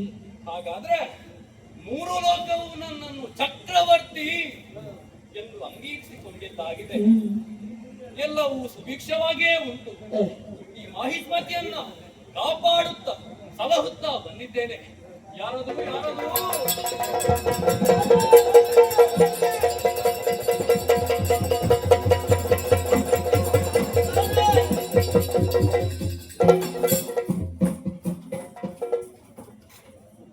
ಎದ್ದೇಳಬೇಕು. ಯಾರು ನೀವು? ಯಾರು? ನಾವು ಪರಿಚಯ ಸಿಗಲಿಲ್ವಾ? ಗಿರಿಜನ ಮಕ್ಕಳು. ಯಾವ ಗಿರಿಜನ ಮಕ್ಕಳು? ನೀವು ಅವತ್ತು ಜಾಗ ಕೊಟ್ಟ ಗಿರಿಜ ನಿಮ್ಮ ಜೊತೆಯಲ್ಲಿ. ಓಹೋ ಗಿರಿಜನರು. ಹೌದು ರಾಯರೇ. ಗಿರಿಜನ ಮಕ್ಕಳು ನೀವು. ಹೌದು ಆದ್ರೆ ರಾಯರೇ. ನನಗೂ ಅದೇ ಸಂದೇಹವಾದದ್ದು. ಒಬ್ಬಾಕೆ ಗಿರಿಜಕ್ಕೆ ಇಷ್ಟು ಜನ ಮಕ್ಕಳು ಹುಟ್ಟುವುದಕ್ಕೆ ಸಾಧ್ಯ ಉಂಟಾ?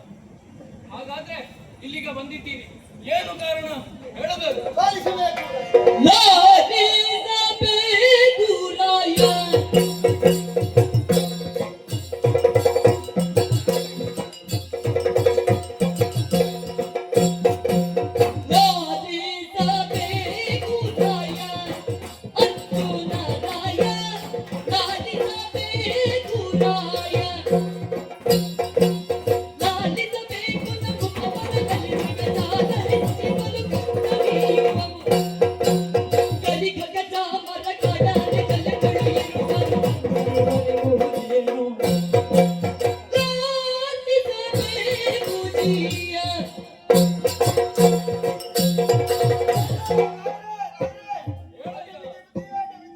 ಎದ್ದೇಳು.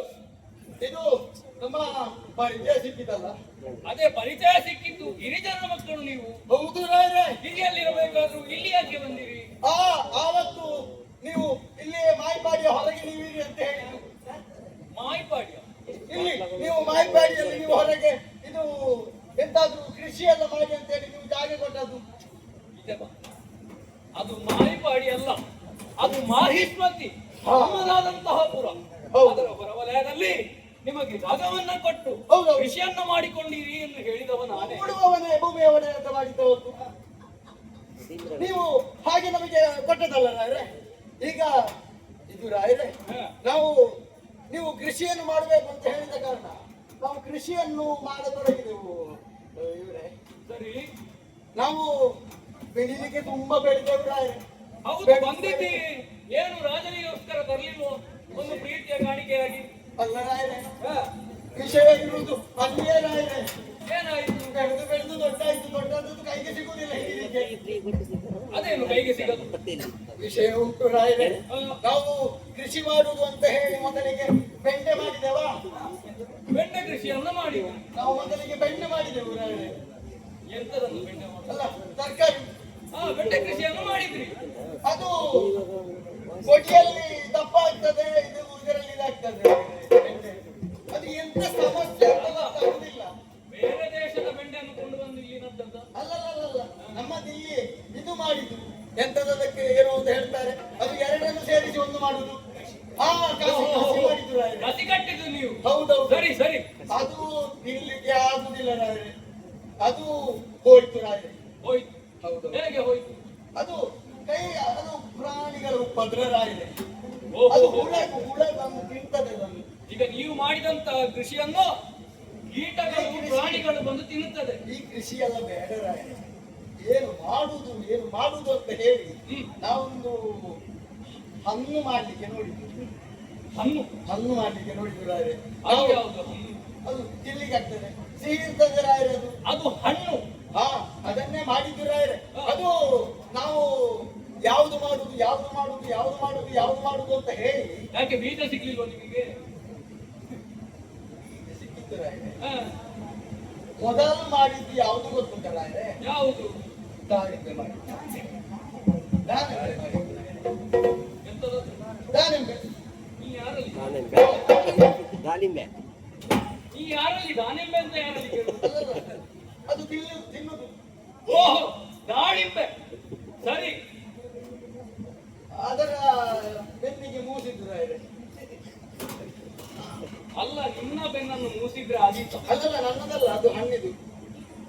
ಓಹೋ, ಅದು ಮೂಸಂಬಿ. ಹೌದು ರಾಯರೆ. ಹಾ. ಅದು ಹಣ್ಣು ಕೂಡ ಮಾಡಿದೆವು ರಾಯರೆ. ಅದಕ್ಕೆ ಸಹ ಉಪದ್ರ. ಕೆಲವು ನಮ್ಮಲ್ಲಿಯೇ ಪ್ರಾಣಿಗಳೆಲ್ಲ ಉಂಟು, ಅದು ಭಾರಿ ಉಪದ್ರ ಕೊಡ್ತದೆ ಅಂತ ರಾಯರೆ. ಆದ ಕಾರಣ ಇದು ಕೃಷಿಗೂ ಜಾಸ್ತಿ ದುರ್ಭಿಕ್ಷ ಆಗಿದೆ ರಾಯರೆ. ಎಂತ ಮಾಡುವುದು ಗೊತ್ತಾಗುದಿಲ್ಲ. ನಾವು ಏನೂ ಮಾಡುದು ಅಂತ ಹೇಳಿ ಆಲೋಚನೆ ಮಾಡಿ ಕೊಟ್ರೆ ಸ್ವಲ್ಪ ಇವರು ಕೊಟ್ಟಾರು ಅಂತ ಹೇಳಿ ನಾವೊಂದು ಬಂದದ್ದು ರಾಯರೆ. ಇದು ಏನು ಮಾಡುದು ಗೊತ್ತಾಗುದಿಲ್ಲ. ಕೃಷಿಯಲ್ಲಿ ಏನಿಲ್ಲ, ಬದುಕುವುದಕ್ಕೆ ಕಷ್ಟ ಆಗಿದೆ. ಯಾರಿಗರ ನುಡಿ ಕೇಳಿ ಧರಣಿಪ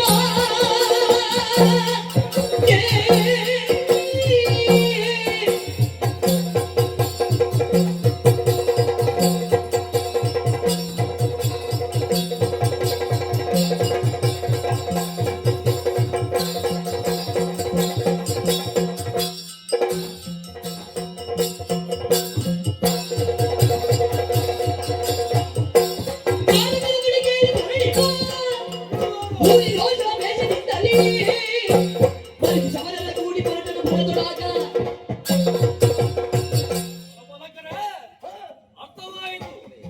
ನೀವು ಕಷ್ಟಪಟ್ಟು ಮಾಡಿದಂತ ಕೃಷಿಯನ್ನು ಕಾಡಿನ ಪ್ರಾಣಿಗಳು ಬಂದು ಇಂದು ನಾಶ ಮಾಡಿಬಿಡುತ್ತದೆ ಎನ್ನುವ ಹಾಗೆ ಚಿಂತಿಸಬೇಡಿ.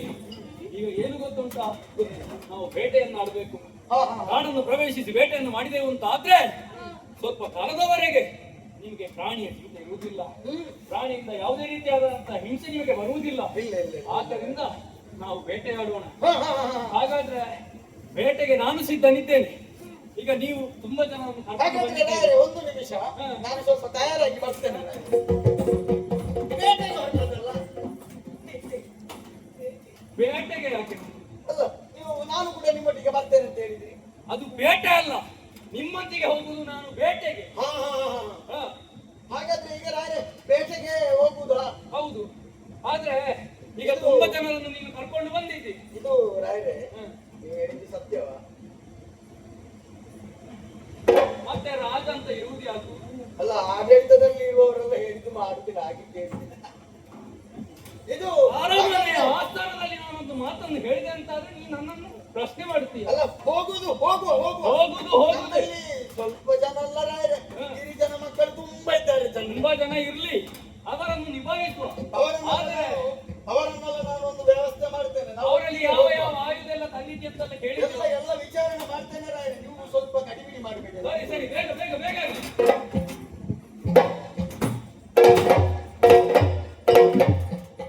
ಇದು ಜನ ತುಂಬಾ ಉಂಟು ರಾಯರೆ. ಇದಕ್ಕೆ ಹೀಗೆ ಲೆಕ್ಕ ಹಾಕುವ. ಎಲ್ಲ ನಾನು ಈಗ ಹೇಳ್ತೇನೆ. ಸುತ್ತು ಬನ್ನಿ.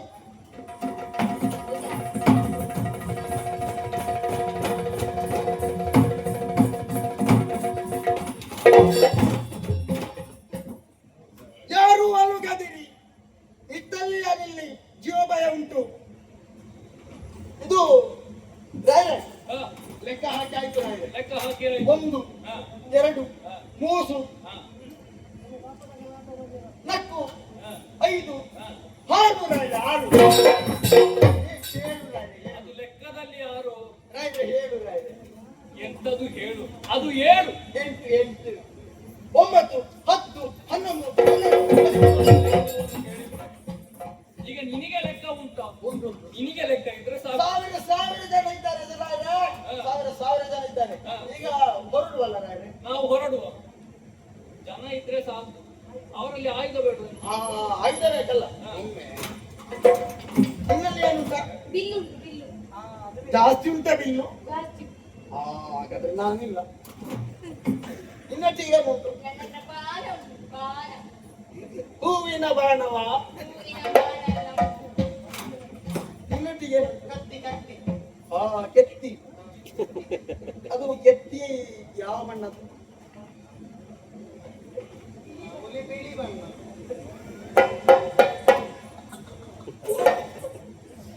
ಶೋಟ್ ಬಂದೆ.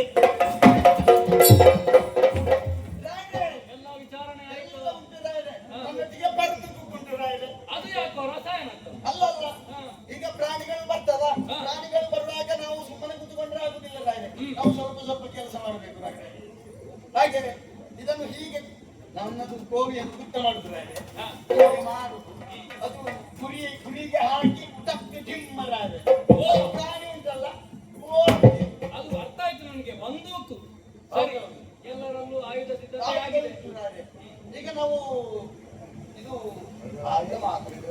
ಆಗ್ತದೆ ರಾರೆ. ಮತ್ತೆ ನಾವು ಸ್ವಲ್ಪ ಬೇರೆದನ್ನು ಇಟ್ಕೊಡ್ಬೇಕಾಗ್ತದೆ ರಾರೆ. ಹ ಬಲ ಬೇಕು. ಹಾ ಬಲೆ. ಯಾಕೆ ಓಡಿ ಹೋಗುವ ಪ್ರಾಣಿಗಳನ್ನು ಹಿಡಿಯುವುದಕ್ಕೆ. ಹೌದು. ಹಾಗಾದ್ರೆ ನಮ್ಮಲ್ಲಿ ಬಲೆಯ ವ್ಯವಸ್ಥೆ ಎಲ್ಲ ಉಂಟಾ? ಉಂಟು ಉಂಟು. ಹ. ನಿನ್ನಲ್ಲಿ ಏನುಂಟಾ? ಚಿನ್ನದ ಬಲೆ, ಚಿನ್ನದ ಬಲೆ, ಬೆಳ್ಳಿ ಬಲೆ. ಎಲ್ಲ ನೀನು ಹೇಳಬೇಡಿ ಇವರಿಗೆ. ನನ್ನ ಹತ್ರ ಹಾಲು ಬಲೆ, ನೀರು ಬಲೆ, ದೊಡ್ಡ ಕಣ್ಣಿನ ಬಲೆ, ಸಣ್ಣ ಕಣ್ಣಿನ ಬಲೆ. ನಿನ್ನಲ್ಲಿ ಆ ದೊಡ್ಡದ ಸರಿ ಸರಿ ನನ್ನೊಟ್ಟಿಗೆ ಇದುಂಟು ರಾಯ್ರೆ. ಹಾಗಾದ್ರೆ ನನ್ನೊಟ್ಟಿಗೆ ಇದುಂಟು ರಾಯ್ರೆ. ಅದು ಸಣ್ಣ ಸಣ್ಣ ಹೊಟ್ಟೆ ಇರುವುದು ರಾಯ್ರೆ. ಅಲ್ಲ ಬಲೆಯಲ್ಲಿ ಎಲ್ಲದರಲ್ಲೂ ಸಣ್ಣ ಸಣ್ಣ ನೀವು ನೀವು ಆ ಬಲೆಯನ್ನು ನೋಡಿದ್ದೀರಾ ರಾಯ್ರೆ? ನೀವು ನನ್ನ ಮನೆಗೆ ಬಂದಿದ್ದೀರಾ? ಇವನ ಮನೆಗೆ ನಾ ಯಾಕೆ ಹೋಗ್ಬೇಕು? ಅಲ್ಲ ಮನೆಗೆ ಹಗಲೊತ್ತಿನಲ್ಲಿ ಬಂದ್ರೆ ಅದನ್ನು ನಾನು ಒಣಗಿಸಲಿಕ್ಕೆ ಹಾಕಿ ನನ್ನದು. ಅಲ್ಲ ಅದರಲ್ಲಿ ಎಂತ ಸಿಕ್ಕಿತು? ಅಲ್ಲ ಸಿಗ್ತದೆ ರಾಯ್ರೆ, ಮೀನೆಲ್ಲ ಸಿಗ್ತದೆ. ಸಿಗ್ತದ? ಸಿಗ್ತದೆ, ಮೀನು ಅದರಲ್ಲಿ ಇರುವುದು ರಾಯ್ರೆ. ಬಹುಶಃ ವಾಸನೆಗೆ ಬಂದಿರ್ಬೋದು. ಹೇಳಿ. ರಾಯ್ರೆ ಅಷ್ಟೇ ಆಗುದಿಲ್ಲ ಸರ್ ರಾಯ್ರೆ. ಹ. ಇದು ನಾವು ಎಲ್ಲಿಗೆ ಹೋಗುದೆಲ್ಲಿಗೆ ನಿಲ್ಲುದೆಲ್ಲಿ? ಈಗ ನಾವು ನಿಂತ ನಿಲುವು ಎಲ್ಲಿಗೆ ಅಂತ ಕೇಳಿದ್ರೆ ಬೇಟೆಗೆ. ಹಾಗಾದ್ರೆ ನಮ್ಮರಿದು ಬರುವ ಹ. ಅವರ ಅದು ನೀವು ಮಾಡ್ಬೇಕು ರಾಯ್ರೆ. ಅದು ಎಂತದಂತ ನನಗೆ ಗೊತ್ತಾಗುದಿಲ್ಲ. ಈಗ ಅವರು ಎಲ್ಲೆಲ್ಲ ಹೋಗುದು ಎಲ್ಲೆಲ್ಲ ನಿಲ್ಲುದಂತೆ ಮೊದಲು ನಾವು ಒಂದು ನಿರ್ಣಯ ಮಾಡಿ ಹೊರಡಬೇಕು ರಾಯ್ರೆ. ಹೌದು. ಇಲ್ಲದಿದ್ರೆ ಅಲ್ಲಿಗೆ ಹೋದ ಮೇಲೆ ಅದು ತಟಪಾಟ ಆಗ್ತದೆ. ಆದ ಕಾರಣ ನಾವೊಂದು ನಿರ್ಣಯ ಮಾಡಿ ಹೊರಡುದು, ಇಷ್ಟೊತ್ತಿಗೆ ಹೋಗುದು, ಇಷ್ಟೊತ್ತಿಗೆ ಬರುದು, ಮತ್ತೆ ಎಲ್ಲಿಗೆ ಎನ್ನುವ ಹಾಗೆ. ಆದ ಕಾರಣ ಯಾರು ಎಲ್ಲಿ ನಿಲ್ಲುದು ಅಂತ ಹೇಳಿ ಒಂದು ನೀವು ಹೇಳ್ಬೇಡ, ನಾನು ಹೇಳ್ತೇನೆ. ಹಾ, ಹಾ, ಹಾ. ಹಾಗಾದ್ರೆ ನಾವು ಸೇನೆಯ ಸಿದ್ಧತೆ ಮಾಡ್ಬೇಕು. ಈಗ ಅವರು ಎಲ್ಲಿ ನಿಲ್ಲುದು ಅಂತ ಹೇಳಿ ಹೌದು. ಮತ್ತೆ ಸಣ್ಣ ಹುಡುಗ ತಪ್ಪಿ ಹೋದ್ರೆ ಕಾಡಲ್ಲಿ ಅಲ್ಲ ಎಲ್ಲ ಜವಾಬ್ದಾರಿಯನ್ನು ನೀನೇ ವಹಿಸಿದ್ರೆ ಆಯ್ತು. ಮೂಲೆಯಲ್ಲಿ ನಿಲ್ತೇನೆ.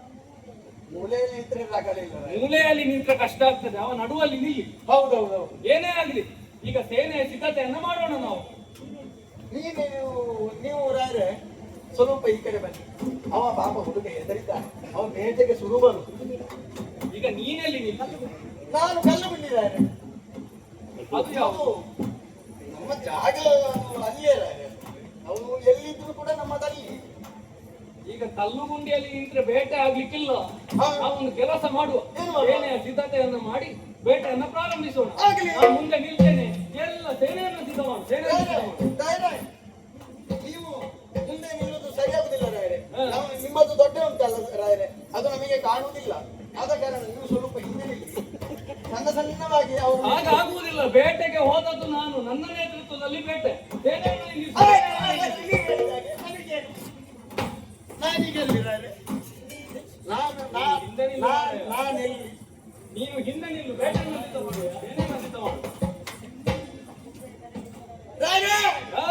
ಅಲ್ಲಿ ಅದು ಮುಂದೆ ಅದು ತಲೆ ತೆಗಿಬೇಕು ರಾಯ್ರೆ. ಅಲ್ಲ ಹಿಂದಿನ ಕಾಲು ತೆಗೆದ್ರೆ ಆಗ್ಬೋದಾ? ಹೊರಡು ಹೊರಡು.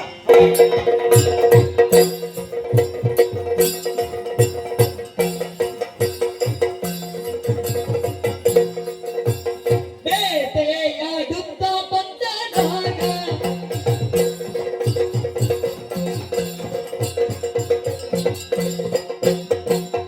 ಬೇಟೆಯಾಡುತ್ತ ಬಂದ ರಾಯ ಇವು ಬಿತ್ತ ತಾಪ ಬೇಟೆಯಾಡುತ್ತ ಬಂದ ನಾಗ ಅತಿ ತೆಗೆದ ಮೊದಲಿಗೆ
ಪದೇ ಪದಿಯ ಮೃಗಗಳನ್ನು ಛೇದಿಸಿ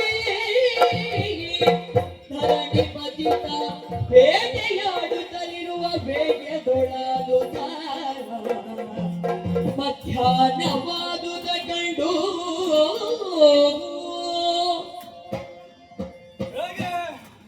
ಹೇಗೆ ಬೇಟೆ ಹೇಗಾಯಿತು? ಭರ್ಜರಿ ಬೇಟೆ. ಹೌದಪ್ಪ. ಹೇಗೆ ಕ್ರೂರವಾದ ಪ್ರಾಣಿಗಳನ್ನೆಲ್ಲ ಒಂದು ಯಾವುದನ್ನು ಕೊಲ್ಲಬಾರದು ಅದನ್ನು ದೂರಕ್ಕೆ ಓಡಿಸಿ ನಿಮಗೆ ಭೀತಿಯನ್ನು ನಾನು ನಿವಾರಿಸಿದ್ದೇನೆ. ಅಷ್ಟು ಮಾತ್ರವಲ್ಲ, ಪ್ರಾಣಿಗಳ ಮಾಂಸ ಬೇಕಾದಷ್ಟು ಉಂಟು ಅಲ್ಲಿ. ಎಲ್ಲವನ್ನ ತೆಗೆದುಕೊಂಡು ಹೋಗಿ ಸಂಗ್ರಹಿಸಿಡಿ. ನಿಮಗೆ ಮಳೆಗಾಲದಲ್ಲಿ ಉಪಯೋಗ ಆಗ್ಬಹುದು. ಆದ್ದರಿಂದ ನಾವು ತಡ ಮಾಡುವುದು ಬೇಡ, ಅರಮನೆಯನ್ನು ಸೇರೋಣ. ಯಾಕೆ ಸೂರ್ಯ ನೆತ್ತಿಗೆ ಬಂದಿದ್ದಾನೆ, ನೀನು ತಡ ಮಾಡುವುದು ಬೇಡ. ನನ್ನದೊಂದು ನಿಮ್ಮದು ಬೇಟೆ ನಾನು ನಾನು ಮೂಕು ಇದಾದೆ. ಅದೆಂತದ್ದು ಮೂಕು ಇದಾದ? ನನ್ನದು ಮೂಕು ಇದಾಯ್ತು. ಅದು ಮೂಕ ವಿಸ್ಮಿತನಾಗುವುದಂತ ಹೇಳ್ತಾರೆ. ಆಗಿರ್ಬೋದು. ನಿಮ್ದು ಈ ಉಪಕಾರ ಮರೆಯುವುದಿಲ್ಲ ನಾಳೆ. ಇದು ಅಂದ್ರೆ ಇದನ್ನು ಉಪಕಾರ ಅಂತ ಹೇಳುವುದಕ್ಕೆ ಆಗುವುದಿಲ್ವೋ? ನೀವೆಲ್ಲ ನನ್ನ ನಾಡಿನ ಪ್ರಜೆಗಳಾಗಿದ್ದರಿಂದ ನಿಮ್ಮನ್ನ ರಕ್ಷಿಸುವುದು ನನ್ನ ಧರ್ಮವಾಗುತ್ತದೆ. ಆದ್ದರಿಂದ ಇನ್ನು ನಾವು ತಡ ಮಾಡುವುದು ಸರಿಯಲ್ಲ. ಪಕ್ಕದಲ್ಲಿಯೇ ಮುನಿಯ ಆಶ್ರಮವಿದೆ, ಅಲ್ಲಿ ನಿನ್ನ ಆತಿಥ್ಯವನ್ನು ಸ್ವೀಕರಿಸಬಹುದು. ಕೇಳಿದ್ದೀರಾ? ಯಾರು ಯಾರಂತ ಗೊತ್ತಾಗಿಲ್ಲ. ಕಾಡಿನಲ್ಲಿರುವವರು ನೀವು ಕೇಳಿದೆಯಾ? ಯಾರದು? ಸಮದಗ್ನಿ ಎನ್ನುವ ಋಷಿಯ ಆಶ್ರಮ ಇಲ್ಲಿ ಉಂಟು. ನಮಗೆ ಆಹ್ವಾನವನ್ನು ಕೊಟ್ಟಿದ್ದಾರೆ. ಆದ್ದರಿಂದ ನಾವು ಹೋಗಿ ಬರೋಣ, ತದನಂತರ ಅರಮನೆಯನ್ನು ಸೇರೋಣ. ಆಗ್ಬೋದಲ್ಲ? ತೆರೋಣ.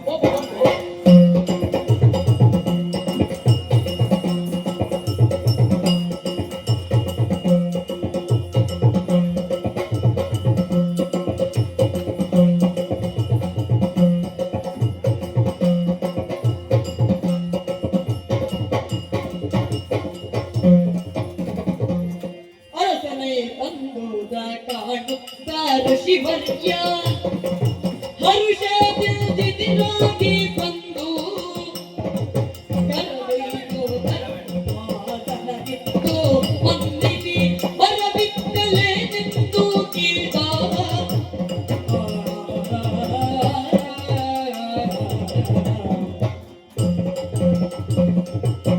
ನವದತ್ತಿ ಮುನಿವರ್ಯಗಳ ಪಾದಾರವಿಂದಕ್ಕೆ ಇದೋ ನಮೋ. ಎಲ್ಲ ಅಡ್ಡಬೇಡಿ. ಎಂತದು ಹೊಸ ರೀತಿ ನಿಮ್ಮದು? ಹೇಳು.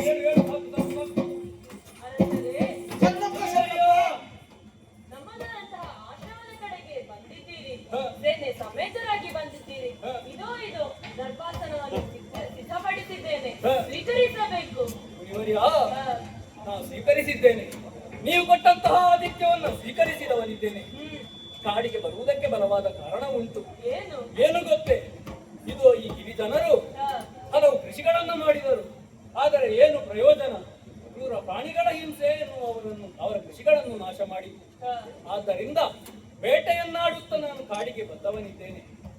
ಆದರೆ ನಿಮ್ಮಲ್ಲೇ ಯಾರೋ ಒಟ್ಟು ಬಂದು ಹೇಳಿದರು, ಸಮದಗ್ನಿಯ ಆಶ್ರಮ ಎನ್ನುವುದು ನಿಮ್ಮ ಸಮೀಪದಲ್ಲೇ ಉಂಟು, ಅಲ್ಲಿಂದ ನಿಮಗೆ ಆಹ್ವಾನ ಬಂದಿದೆ, ಒಮ್ಮೆ ಹೋಗಿ ಬನ್ನಿ ಎನ್ನುವ ಹಾಗೆ.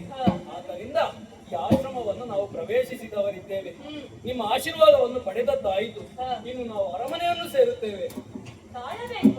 ಧರಣಿಪ ಮಧ್ಯಾಹ್ನವಾಯ್ತೆನ್ನ ಗೃಹದೊಳು ವಿರಚಿಸಿ ಭೋಜನವನು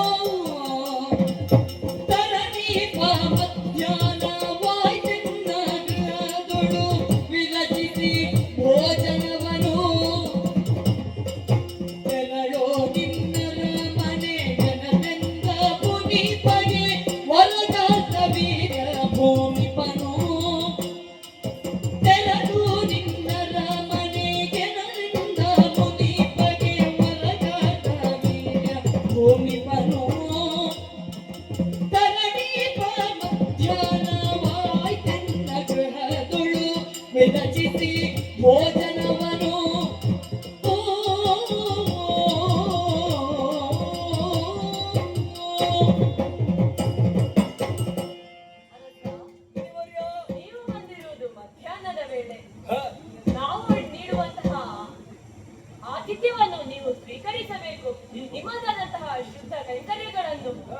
ಇರುವಂತಹ ನದಿ ತೀರದಲ್ಲಿ ಮುಗಿಸಿ ಬನ್ನಿ.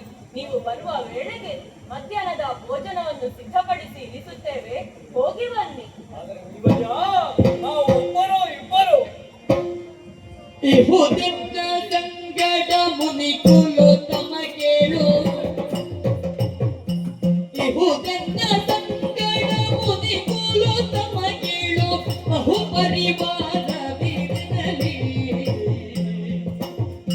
ಬಹು ಪರಿವಾರವಿರಲಿ ಹಾಗೆ ಹೋಗುವೆನೆಂದು ಪದಕ್ಕೆ ರಗಲು ಬೇಡ ಹಾಗೆ ಹೋಗುವೆನೆಂದು ಪದಕ್ಕೆ ರಗಲು ಬೇಡ ಮನೆ ಬಗೆ ಮುನಿ ಪಾಲನಾಗ ಇಹುದೆನ್ನ ಸಂಗಡ ಮುನಿ ಕುಲು ತಮ ಕೇಳು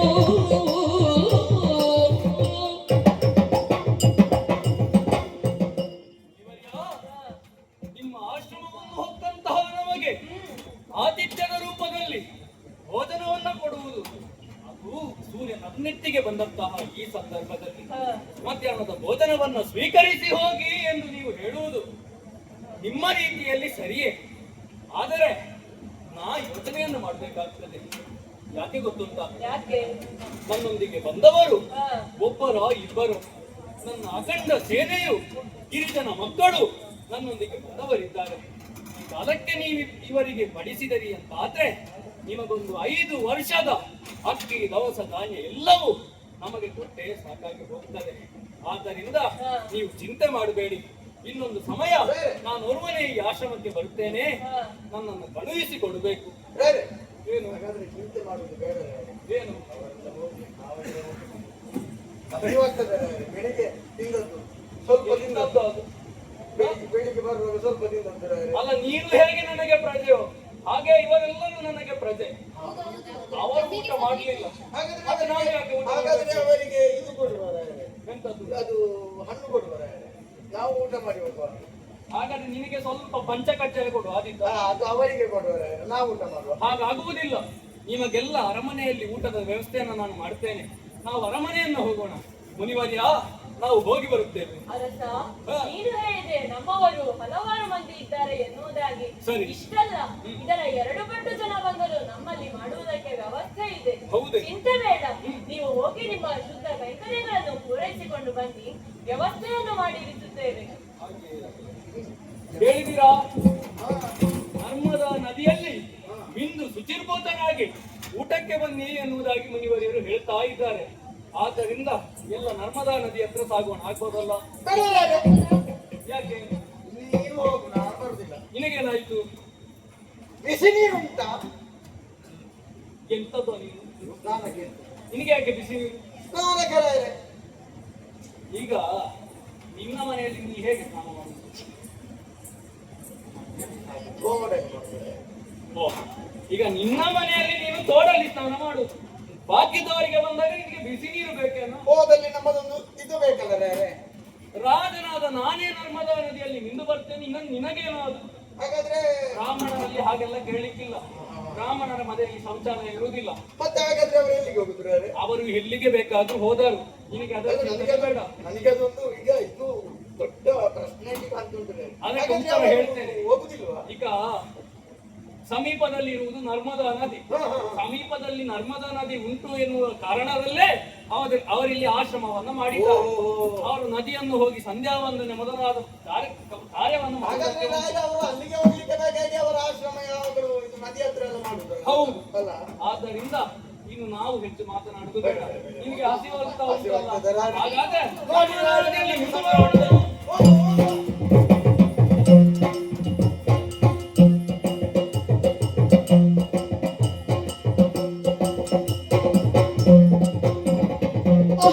ಏನಾಚರ್ಯ ಬೆನ್ನಯ ಏನಾಚರ್ಯ ಬೆನ್ನಯ ಬಹಳ ಸೈನ್ಯಕ್ಕೆ ನಿಮಿಷವಾಗ್ತದೆ ವೈರರಿನ ದುಡಿದಿದನು ನೋಡ್ಬರ ಮನೆಯ ಬರಲು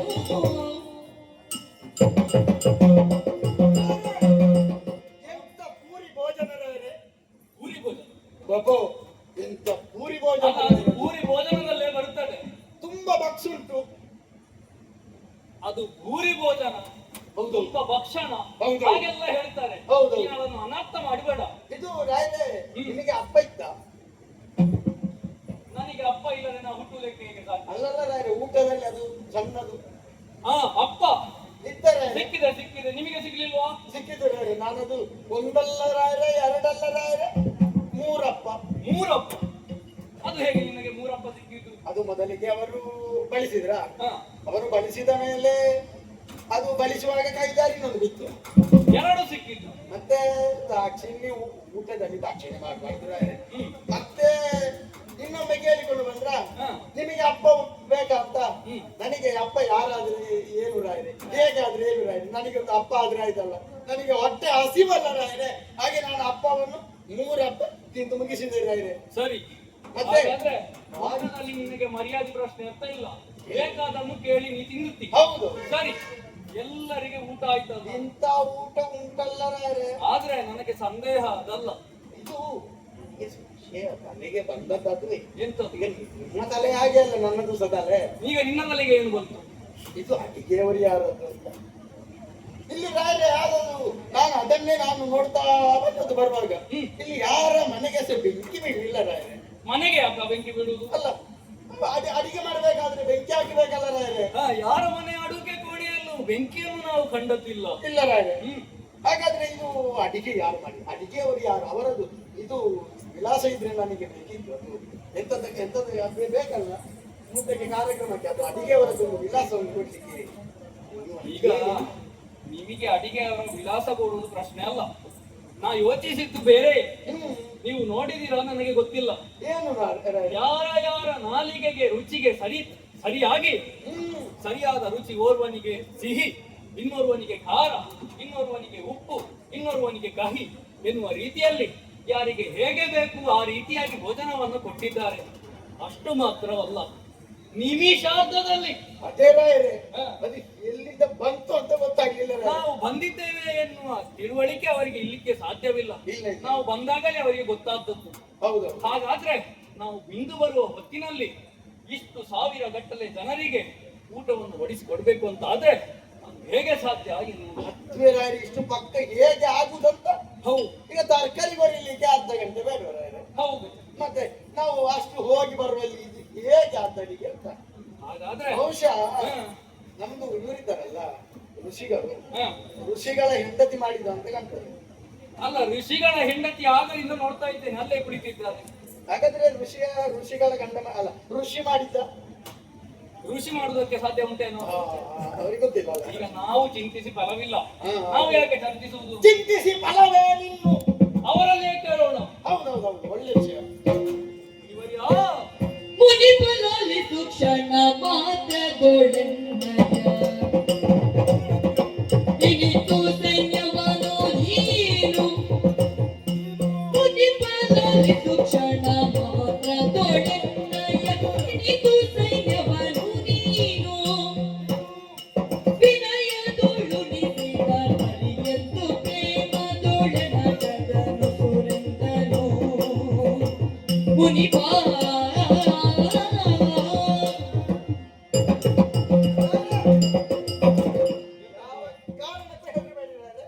ನಾನಿದ್ದೇನೆ, ಧೈರ್ಯದಲ್ಲಿ ಕೇಳಿ.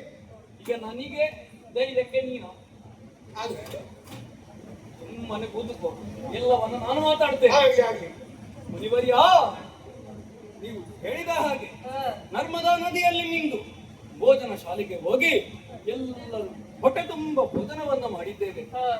ಆದರೆ ಈಚೆ ಬಂದಾಗ ಸಂದೇಹವಾಗುತ್ತಾ ಉಂಟು. ನಾವು ಬರುವ ವಿಷಯ ನಿಮಗೆ ತಿಳಿದಿರ್ಲಿಲ್ಲ. ಆದರೆ ನಾವು ಬಂದ ನಿಮಿಷಾರ್ಧದಲ್ಲಿ ಇಷ್ಟು ಜನರಿಗೆ ಊಟದ ವ್ಯವಸ್ಥೆಯನ್ನು ನೀವು ಮಾಡಿದ್ದೀರಿ. ಆಶ್ಚರ್ಯವೇ. ಬಂದಾಗ ನಾ ಗಮನಿಸಿದೆ, ಯಾವುದೇ ಮನೆಗಳಲ್ಲೂ ಅಡುಗೆ ಕೋಣೆಯಲ್ಲಿ ಬೆಂಕಿಯ ಸುಳಿವೇ ಇಲ್ಲ, ಅಡುಗೆ ಭಟರೂ ಕಾಣುವುದಿಲ್ಲ. ಹಾಗಾದ್ರೆ ಇದು ಹೇಗೆ ಸಾಧ್ಯ ಎನ್ನುವುದು ನನಗೆ ಪ್ರಶ್ನೆಯಾಗಿ ಉಳಿಯಿತು. ನೀವೇ ಇದನ್ನು ಉತ್ತರಿಸಬೇಕು. ಅಯ್ಯ ರಸ, ಜನಪನಿ ಕೇಳಯ್ಯ ಯಜ್ಞವ ನಡೆದೆಂದು ಅನಿಮಿಷವಲ್ಲವನೋ. ಘನವಾದ ರೇಣುವ ಇತಿಹಾಸದಿಂದ ಹೋದೆಂಗನು ಗಣಪನಿ ಗಿಳಿಯ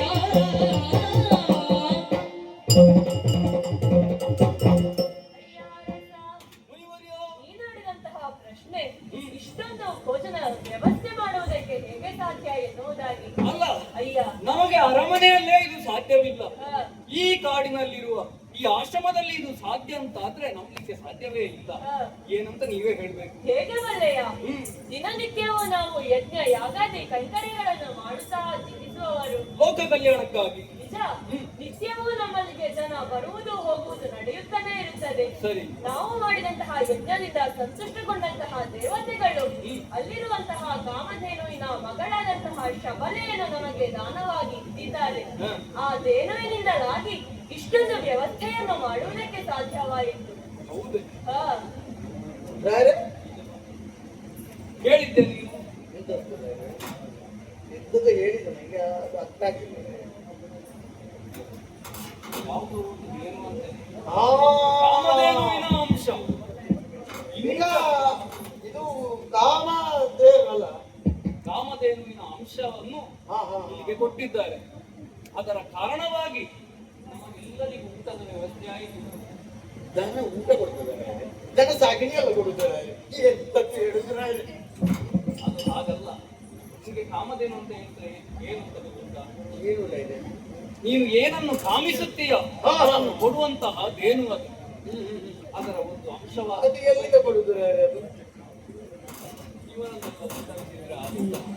ನಾನು ಹೇಳುವುದನ್ನು ಕೇಳು. ಈಗ ಇಂದ್ರ ಯಾವುದು ಶಬರಿ ಎನ್ನುವನ್ನ ಇವರಿಗೆ ಯಾಗವನ್ನು ಮಾಡುವುದಕ್ಕೆ ಕೊಟ್ಟಿದ್ದಾನೆ.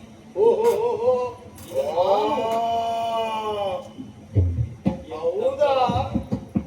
ಆದ್ದರಿಂದ ಈಗ ನಾನು ಚಕ್ರವರ್ತಿ ಇದ್ದೇನೆ. ಕೊಡುವುದನ್ನು ಕೊಟ್ಟ ಅಲ್ಲ, ಕೊಡುವಾಗ ನನ್ನಲ್ಲಿ ಒಂದು ಮಾತು ಕೇಳಬೇಕಿತ್ತಲ್ಲ. ಮತ್ತೆ ನೀವು ನಿಮ್ಮನ್ನು ಬಿಟ್ಟು ಈಗ ನಾನು ಚಕ್ರವರ್ತಿ. ಹೌದೌದೌದು. ನನ್ನ ಪ್ರದೇಶದಲ್ಲಿರುವಂತಹ ಈ ಆಶ್ರಮಕ್ಕೆ ಹೌದೌದು. ಈ ರೀತಿಯಾದಂತಹ ಬಹುತೇಕವಾದಂತಹ ಒಂದು ಕೊಡುಗೆಯನ್ನು ಅವ ಕೊಡ್ತಾನೆ ಅಂತ ಆದ್ರೆ ಚಕ್ರವರ್ತಿಯಾದ ನನಗೆ ಅದು ತಿಳಿದಿರ್ಬೇಕು. ಏನೇ ಇರಲಿ ನಿಮಗೆ ಈಗ ಉಪಯೋಗ ಎಂತ ಗೊತ್ತುಂಟಾ? ಹೇಳಿಲ್ವ ರಾಯರೇ ಅವರು? ನನಗೆ ಹೇಳಲಿಲ್ಲ. ಈಗ ಏನು ಮಾಡ್ಬೇಕು ಗೊತ್ತುಂಟ? ಈಗ ಅಲ್ಲಿ ಏನು ಉಂಟಲ್ಲ ಅದನ್ನ ನಾವು ನಮ್ಮ ಅರಮನೆಗೆ ತೆಗೆದುಕೊಂಡು ಹೋಗ್ಬೇಕು. ಇಲ್ಲಿಗೆ ನೂರಾರು ರಾಯರೇ, ಅದು ಕಟ್ಟಡದಲ್ಲಿ ರಾಯರೇ, ಅದನ್ನು ತಗೊಂಡು ಹೋದ್ರೆ ಈಗ ನಿನಗೆ ಅದರ ಚಿಂತೆ ಯಾಕೆ? ನಾನು ಹೇಳುವುದನ್ನು ಕೇಳು. ಆದ್ದರಿಂದ ಈಗ ಇಲ್ಲಿಗೆ ನೂರಾರು ಮಂದಿ ಬರ್ತಾರೆ ಅಂತ ಹೇಳಿದ್ರೆ ನಮ್ಮಲ್ಲಿಗೆ ಲಕ್ಷಗಟ್ಟಲೆ ಬರುತ್ತಾರೆ ಒಂದು ದಿನದಲ್ಲಿ. ಮತ್ತೆ ಇದು ನಮಗೆ ಸಿಕ್ಕಿತು ಅಂತ ಆದ್ರೆ ನಮಗೆ ಒಳ್ಳೆಯ ಪ್ರಯೋಜನ ಆಗುತ್ತದೆ. ಇದನ್ನು ತಗೊಂಡ್ರೆ ಮತ್ತೆ ಅಡಿಗೆ ಬಟ್ಟೆ ಕೆಲಸ ಇಲ್ಲ. ಬಾಡಿಗೆ ಭಟ್ಟಿಗೆ ಕೆಲಸ ಇಲ್ಲ. ಆದ್ರಿಂದ ನಾನೇ ಅವರಲ್ಲಿ ಮಾತನಾಡುತ್ತೇನೆ. ಆಗ್ಬೋದು ರಾಯರೇ. ನಿಮ್ಮಯ್ಯ ಸಾಮದಿ ಕೊಟ್ಟರೆ ಕೊಳ್ಳಿತು ಧೇನುವನ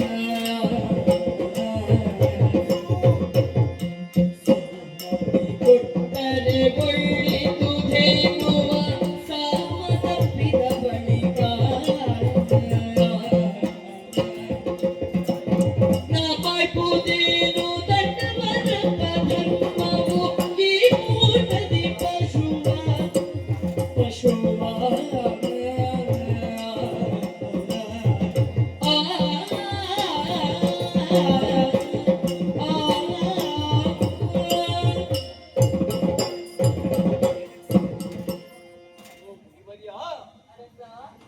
ನೀವು ಹೇಳಿದ್ದನ್ನು ಕೇಳುವಾಗ ಆಶ್ಚರ್ಯವಾಗುತ್ತಾ ಉಂಟು. ಕಾಮಧೇನುವಿನ ಅಂಶವಾದ ಏನು ಇನ್ನೊಂದು ಹೆಸರೇನು? ಶಬಲೆ. ಶಬಲೆ. ಅಬಲೆ ರಾಯರೇ, ಅಬಲೆಯನ್ನು ಯಾಕೆ ತಗೊಂಡು ಹೋಗುದು ನಾವು? ಅದು ಅಬಲೆ ಅಲ್ಲ, ಶಬಲೆ. ಇವರ್ಯಾ ಹೇಳಿ ರಾಯರೇ, ಬಿಡಬೇಡಿ. ಸ್ವಲ್ಪ ಸುಮ್ಮನೆ ಇದ್ದೀಯಾ? ಮುನಿವರ್ಯ, ಈಗ ಚಕ್ರವರ್ತಿಯಾದಂತಹ ನನ್ನ ಆಡಳಿತದ ವ್ಯಾಪ್ತಿಯ ಪ್ರದೇಶದಲ್ಲಿರುವುದು ನಿಮ್ಮ ಆಶ್ರಮ. ಮೊದಲಿಗೆ ಒಂದು ಈ ರೀತಿಯಾದಂತಹ ಶಬಲೆ ಎನ್ನುವ ಒಂದು ಏನು ಬರ್ತದೆ ಅಂತ ಆದ್ರೆ ಅದು ಸ್ವರ್ಗಲೋಕದಿಂದ. ಒಂದು ಮಾತನ್ನು ನೀವು ನನ್ನಲ್ಲಿ ಕೇಳಬೇಕಿತ್ತು. ಯಾಕಂದ್ರೆ ನನ್ನ ಆಡಳಿತ ವ್ಯಾಪ್ತಿಯಾಗಿ ಇರುವವರು ನೀವು. ನಿಮಗೆ ಏನೇ ತೊಂದರೆ ಬಂದರೂ ರಕ್ಷಕನಾಗಿರುವವ ನಾನು ಅಲ್ಲ. ಇಂದ್ರನು ನಾನು 3 ಲೋಕವನ್ನು ಜಯಿಸಿದವ. ಅವನೋ ಒಂದು ಮಾತು ನನ್ನಲ್ಲಿ ಹೇಳಲಿಲ್ಲ. ತೊಂದರೆ ಇಲ್ಲ, ಆದ್ರೆ ನಿಮ್ಮಲ್ಲಿ ನಾನು ಸ್ವಲ್ಪ ಮಾತನಾಡ್ಲಿಕ್ಕೆ ಉಂಟು. ಏನು? ಸರಿಯಾಗಿ ನೀವು ಚಿಂತನೆಯನ್ನ ಮಾಡಿ. ಇದು ಆಶ್ರಮ ಕಾಡ ಮಧ್ಯದಲ್ಲಿದೆ. ಆದರೆ ನಾನು ಚಕ್ರವರ್ತಿ, ನಾಡಿನ ರಸ, ಬೃಹತ್ತಾದ ಅರಮನೆಯನ್ನು ಹೊಂದಿದ್ದೇನೆ. ಅದೆಷ್ಟೋ ನಾಡಿನ ಜನರು ಪ್ರತಿದಿನವೂ ನನ್ನ ಮನೆಗೆ ಬಂದು ಊಟವನ್ನು ಮಾಡುವ ಮೂಲಕ ಅವರ ಜೀವನವನ್ನು ಸಾಗಿಸುವವರೇ ಇದ್ದಾರೆ. ಆದ್ದರಿಂದ ಈ ಧೇನುವನ್ನ ನೀವು ನನಗೆ ಕೊಟ್ಟಿರಿ ಅಂತ ಆದ್ರೆ ನಾನು ಅದನ್ನು ತೆಗೆದುಕೊಂಡು ಹೋದ್ರೆ ನನಗೆ ಉಪಯೋಗ ಆಗುತ್ತದೆ. ಈಗ ನಿಮಗೆ ಏನು ಬೇಕು ಅದೆಲ್ಲವನ್ನು ನಾನು ಸಮಯ ಕಾಲಕ್ಕೆ ತಕ್ಕಾಗಿ ನಾನು ತೆಗೆದುಕೊಂಡು ಇಲ್ಲಿಗೆ ತರ್ತೇನೆ. ಈಗ ದವಸವೋ ಧಾನ್ಯವೋ ಅದನ್ನು ತೆಗೆದುಕೊಂಡು ಬರ್ತೇನೆ. ಅಡುಗೆ ಭಟರನ್ನು ಇಲ್ಲಿಗೆ ಕಳುಹಿಸ್ತೇನೆ. ಇಲ್ಲಿ ಬೇಕಾದ ವ್ಯವಸ್ಥೆ ನಾನು ಮಾಡ್ತೇನೆ. ಆ ಧೇನುವನ್ನು ನನಗೆ ಒಪ್ಪಿಸಬೇಕು. ಅರಸ, ನೀನು ಕೇಳುತ್ತಾ ಇರುವುದು ಧೇನುವನ್ನು ಮಾತ್ರವಲ್ಲ, ನೀನಾಡಿದೆ ನನ್ನೊಂದಿಗೆ ಒಂದು ಮಾತನಾಡಬಹುದಿತ್ತು ಎನ್ನುವ ಹಾಗೆ. ಎಲ್ಲದಕ್ಕೂ ಮುಂಚಿತವಾಗಿ ದೇವತೆಗಳನ್ನು ನನಗೆ ನಾನು ಕೇಳಿಕೊಟ್ಟಿರುವುದಲ್ಲ. ನಿತ್ಯವೂ ಇಲ್ಲಿಗೆ 100 ಮಂದಿ ಊಟಕ್ಕೆ ಬರುತ್ತಾರೆ ಎನ್ನುವ ಕಾರಣಕ್ಕೆ, ನಮಗನುಕೂಲವಾಗಲಿ ಎನ್ನುವ ಕಾರಣಕ್ಕೆ ಅದನ್ನು ನಮಗೂ ಒದಗಿಸಿದ್ದಾರೆ. ಮಾತ್ರವಲ್ಲ, ನನ್ನ ಸ್ವಂತದ್ದಲ್ಲ ಅದು. ಮುಂದೊಮ್ಮೆ ದೇವತೆಗಳು ಬಂದು ಶಬಲೆಯಲ್ಲಿ ಎನ್ನುವ ಹಾಗೆ ನನ್ನ ಬಳಿ ಕೇಳಿದರೆ ಏನೆಂಬ ಉತ್ತರವನ್ನು ನಾನು ಕೊಡಲಿ? ನೀವು ಹೆಚ್ಚು ಚಿಂತನೆ ಮಾಡಬೇಡಿ. ಈಗ ಚಕ್ರವರ್ತಿ ತನ್ನ ಆಡಳಿತದಲ್ಲಿರುವಂತಹ ಯಾವುದೇ ಒಂದು ವಸ್ತುವನ್ನು ಅದು ನನ್ನದೇ, ಅದನ್ನು ನಾನು ಪಡಿತೇನೆ ಅಂತ ಆದ್ರೆ ಅದರಲ್ಲಿ ತಪ್ಪೇನು? ರಾಯರೇ, ಇದು ದೇವೇಂದ್ರನೊಟ್ಟಿಗೆ ನಾವು ಬೇರೆ ದೇವೇಂದ್ರನಲ್ಲಿ ಕೊಡುವುದಿಲ್ಲ ಅಂತ ಹೇಳ್ತಿದ್ದಾರಲ್ಲ ರಾಯರೇ. ಅವ್ರು ಕೊಡದೆ ಹೇಗೆ ಸಾಧ್ಯ? ಚಕ್ರವರ್ತಿ ಗೆಳುತ್ತಾನೆ ಅಂತ ಆದ್ರೆ ಅವ್ರು ಕೊಡಬೇಕು. ನಾ ಮಾತನಾಡ್ತೇನೆ, ನಿಲ್ಲು. ಅಯ್ಯ ಅರಸ, ಸ್ವಾಮಿ, ಮತ್ತೆ ನೀನು ಧೇನುವನ್ನು ಬಿಡುವುದಿಲ್ಲ. ನಿನಗೂ ಅಷ್ಟರ ಮೇಲೂ ಧೇನು ಬೇಕು ಎಂದಾದರೆ ನೀನೇ ಯಜ್ಞವನ್ನು ಮಾಡು, ದೇವತೆಗಳನ್ನು ಮೆಚ್ಚಿಸು. ಒಲಿದಂತಹ ಅವರೇ ನಿನಗೆ ಧೇನುವನ್ನು ಕೊಡುತ್ತಾರೆ. ಸ್ವಾಮಿ, ಹಾಗಲ್ಲ. ಈಗ ಧೇನುವನ್ನು ನನಗೆ ಕೊಟ್ಟಿರಿ ಅಂತ ಆದ್ರೆ ಈಗ ನಿಮಗೆ ಇಂದ್ರ ಕೊಟ್ಟದ್ದಲ್ವಾ? ಒಂದು ದಿನ ಇಂದ್ರ ಬಂದು ಇಲ್ಲಿ ಕೇಳಿದ ಅಂತ ನೋಡೋಣ. ಕೊಟ್ಟ ಧೇನು ಎಲ್ಲಿ ಉಂಟು ಅಂತ ಹೇಳಲಿಕ್ಕೆ ನಿಮಗೆ ವಿಲಾಸ ಇಲ್ವೋ? ಅರಮನೆಯಲ್ಲಿ ಉಂಟು ಅಂತ ಹೇಳಿದ್ರೆ ಆಗುವುದಿಲ್ವಾ? ನೀವು ಹೆಚ್ಚು ಚಿಂತನೆ ಮಾಡಬೇಡಿ. ಆ ಧೇನುವನ್ನು ನನಗೆ ಕೊಟ್ಟು ಬಿಡಿ. ಆಗುವುದಿಲ್ಲ ಅರಸ. ಅದನ್ನ ನನಗೆ ಕೇಳುತ್ತಾ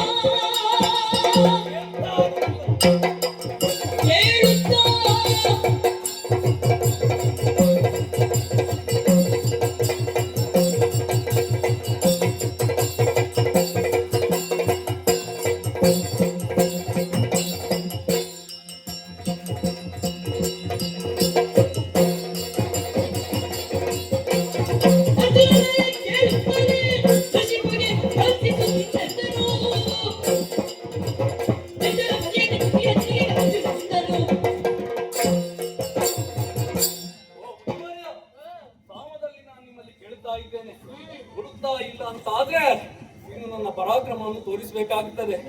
ಒಳ್ಳೆಯ ಮಾತಿನಲ್ಲಿ ಹೇಳ್ತಾ ಇದ್ದೇನೆ, ಗೋಡಿ ಗೋಡಿ ಗೋಡಿ ಕೊಡಿ ಕೊಡಿ.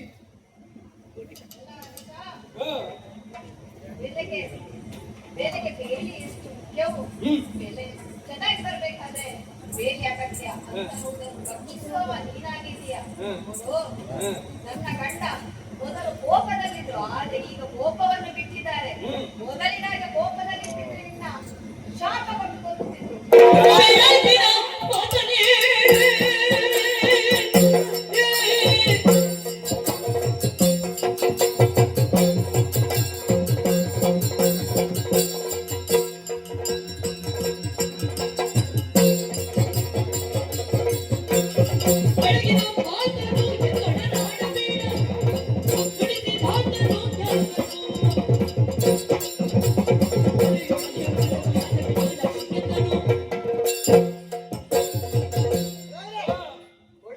ಬೆಳಗಿನ ಮಾತಿಗೆ ನಾವು ಕಿವಿ ಕೊಡುವುದು ಬೇಡ.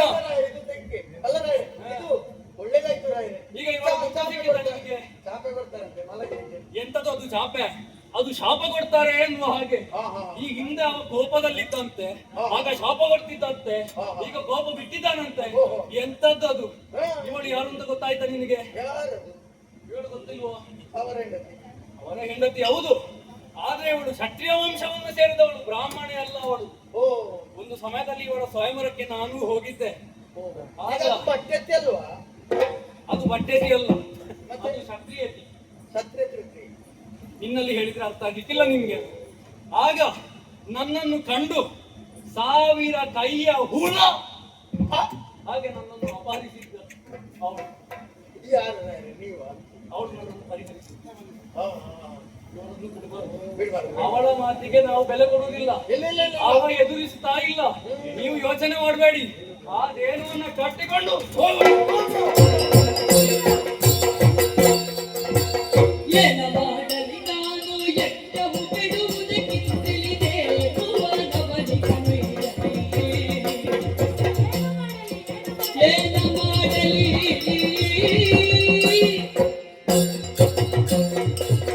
ಏನಾಗಿ ಹೋಯಿತು? ಪರಿಪರಿಯಾಗಿ ಹೇಳಿದೆ ದೇನುವನ್ನು ಕೊಂಡೊಯ್ಯಬೇಡಿ ಎನ್ನುವ ಹಾಗೆ. ಆದರೂ ನನ್ನ ಮಾತನ್ನು ಲೆಕ್ಕಿಸದೆ ದೇನುವನ್ನು ಎಳೆದುಕೊಂಡು ಹೋದನಲ್ಲ ಆತ. ಏನು ಮಾಡಲಿ? ಇಂದ್ರ ಒಂದು ನನ್ನಲ್ಲಿ ಕೇಳಿದೆ ಎಂದಾದರೆ ಎಂತ ಉತ್ತರವನ್ನು ಕೊಡಲಿ? ಹೇಳಿದೆ ನಾನು ಕೋಪವನ್ನು ಬಿಡುವುದಿಲ್ಲ ಎನ್ನುವ ಹಾಗೆ. ಯಾರೂ ನನ್ನ ಮಾತನ್ನು ಕೇಳಲಿಲ್ಲ. ಏನು ಮಾಡಲಿ? ಈ ಇದರಲ್ಲಿ ಮುನಿಪ ಚಿತ್ತಾಘಾತನಾಗಿರಲು ಭೂತನ ಆತ್ಮಜನ ಬೀಳ್ಕೊಂಡು ರಾಮನು ಕಾದ ಮಾತೆಯನ್ನು ಈಗ ಕಬಲಿಂದ ಬಂದು ಅಂತ ಹೇಳಿ ಮಣಿದು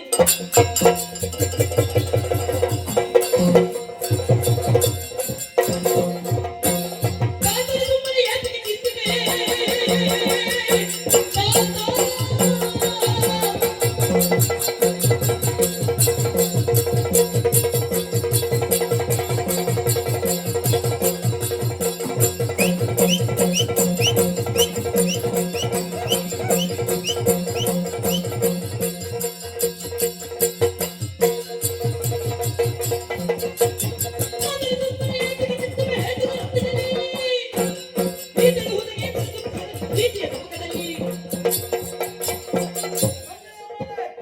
ಪೌರ್ಣಮಿಯ ಚಂದ್ರನಂತೆ ಕಲಾಪೂರ್ಣವಾದಂತಹ ನಿಮ್ಮ ಮುಖ ಇಂದು ರಾಹು ಸೋಕಿನ ಚಂದ್ರನಂತೆ ಆಗಿದೆ ಅಲ್ಲ. ಚಿಂತೆಯನ್ನು ಬಿಡಿ, ಏನಾಗಬೇಕು ಹೇಳಿ. ಏನು ಹೇಳಲಿ ಮಗನೇ? ನಮ್ಮದಾದಂತಹ ಆಶ್ರಮಕ್ಕೆ ಗಾಂಧರ್ವರಾಜನಾದಂತಹ ಕಾಂತವೀರರು ಪ್ರವೇಶಿಸಿದರು. ಅವರಿಗೆ ಭೋಜನದ ವ್ಯವಸ್ಥೆಯನ್ನು ಮಾಡುವುದಕ್ಕಾಗಿ ಶಬಲೆಯಲ್ಲಿ ಕೇಳಿಕೊಂಡಾಗ ಭೋಜನದ ವ್ಯವಸ್ಥೆಯನ್ನು ಮಾಡಿಕೊಟ್ಟಳು. ಅದಕ್ಕೆ ಮನಸೋದಂತಹ ರಾಜ ಶಬಲೆಯನ್ನು ಎಳೆದುಕೊಂಡು ಹೋದ.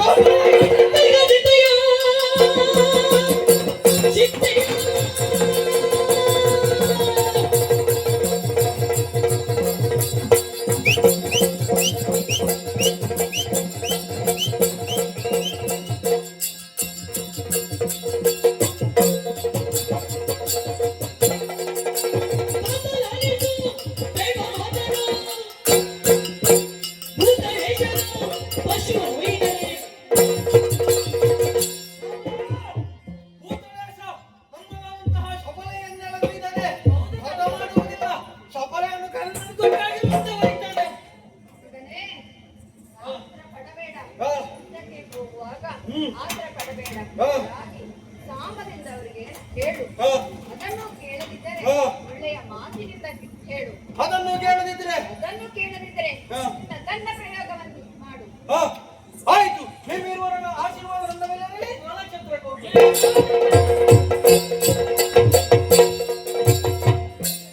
ಬಂದನೆ ಸಿರಿಯರ ಸನಿಲ್ಲಿಗೆ ಬಂದನೆ ಸಿರಿಯರ ಸನಿಲ್ಲಿಗೆ ಚಂದದಿಂದಲೇ ವಿಪ್ರರೂಪದಿ ಚಂದದಿಂದಲೇ ವಿಪ್ರರೂಪದಿ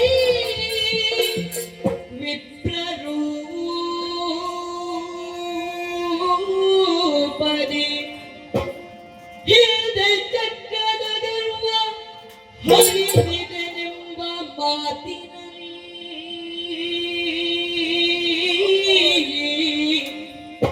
ಹಿಂದೆ ಚಕ್ರದ ಗರ್ವ ಹರಿದಿದೆನೆಂಬ ಮಾತಿನಲ್ಲಿ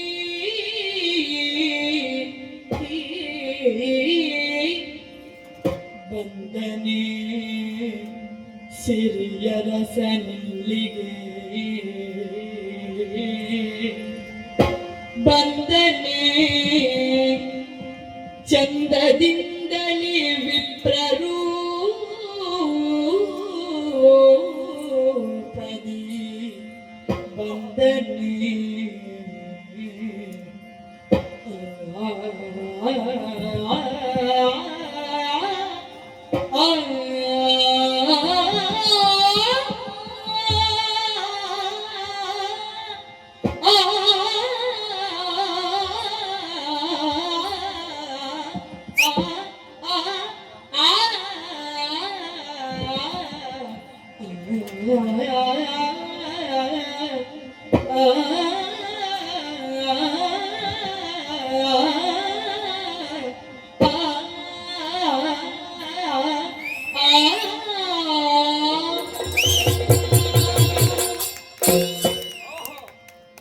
ಕೇಳಿದೀರಾ? ಜಮದಗ್ನಿಯಲ್ಲಿಂದ ನಾವು ಧೇನುವನ್ನ ನನ್ನ ಸಾಮರ್ಥ್ಯದಿಂದ ತೆಗೆದುಕೊಂಡು ಬಂದಂತೆ ಈ ಕಾಲಕ್ಕೆ ಮುನಿಕುಮಾರ ನನ್ನನ್ನು ಎದುರಿಸುವುದಕ್ಕೆ ಬಂದ ನಿಮಗೆಲ್ಲ ಅರ್ಥವಾಗುತ್ತಾ ಉಂಟು. ಶ್ರೀಮನ್ನಾರಾಯಣ ಕರೆಯಲ್ಲಿರುವಂತಹ ಕಳೆಯನ್ನು ಬಿತ್ತು ಧರ್ಮದ ಬೆಲೆ ಎನ್ನುವುದನ್ನು ಬಿತ್ತುವುದಕ್ಕಾಗಿ ನಾನು ಅವತಾರವನ್ನು ಪಡೆದು ಬರ್ತಾನೆ. ಮತ್ಸ್ಯಾವತಾರ, ಕೂರ್ಮಾವತಾರ, ವರಾಹಾವತಾರ, ವಾಮನಾವತಾರ, ಇದೀಗ ರಾಮಾವತಾರ, ವಿಪ್ರರೂಪ. ಒಂದು ಕಾಲದಲ್ಲಿ ನನಗೂ ಇನ್ನೊಂದು ಕಥೆ ಉಂಟು. ಏನು ಗೊತ್ತುಂಟ? ಈ ಹಿಂದೆ ನಾನು ವೈಕುಂಠದಲ್ಲಿ ಶ್ರೀಮನ್ನಾರಾಯಣನ ಆಯುಧವಾದ ಸುದರ್ಶನನಾಗಿದ್ದೆ. ಒಂದು ಕಾಲಕ್ಕೆ ನಾ ಗರ್ವವನ್ನ ತೋರಿದೆ ಅವನ ಮುಂದೆ. ಕೊಟ್ಟನಲ್ಲ ಶಾಪ, ಭೂಲೋಕದಲ್ಲಿ ಹುಟ್ಟು ಎನ್ನುವ ಹಾಗೆ ಪ್ರಾಯಶ್ಚಿತವಾಯಿತು. ಕೇಳಿಕೊಂಡೆ, ಹೇಳಿದ, ಅವತರಿಸಿ ಬಂದು ನಿನಗೆ ಮೋಕ್ಷವನ್ನ ಕರುಣಿಸಿ ತನ್ಮೂಲಕ ನಾನು ನಿನ್ನನ್ನು ವೈಕುಂಠಕ್ಕೆ ಪುನಃ ಕರೆದುಕೊಂಡು ಹೋಗುತ್ತೇನೆ ಎನ್ನುವ ಹಾಗೆ. ಸರಿ, ಬಂದದ್ದು ಶ್ರೀಮನ್ನಾರಾಯಣ. ಹಾಗಾದ್ರೆ ನಾನೇನು ಮಾಡಬೇಕು? ಬಂದರೇನು ಈಗ ಬಿದ್ದರೇನು?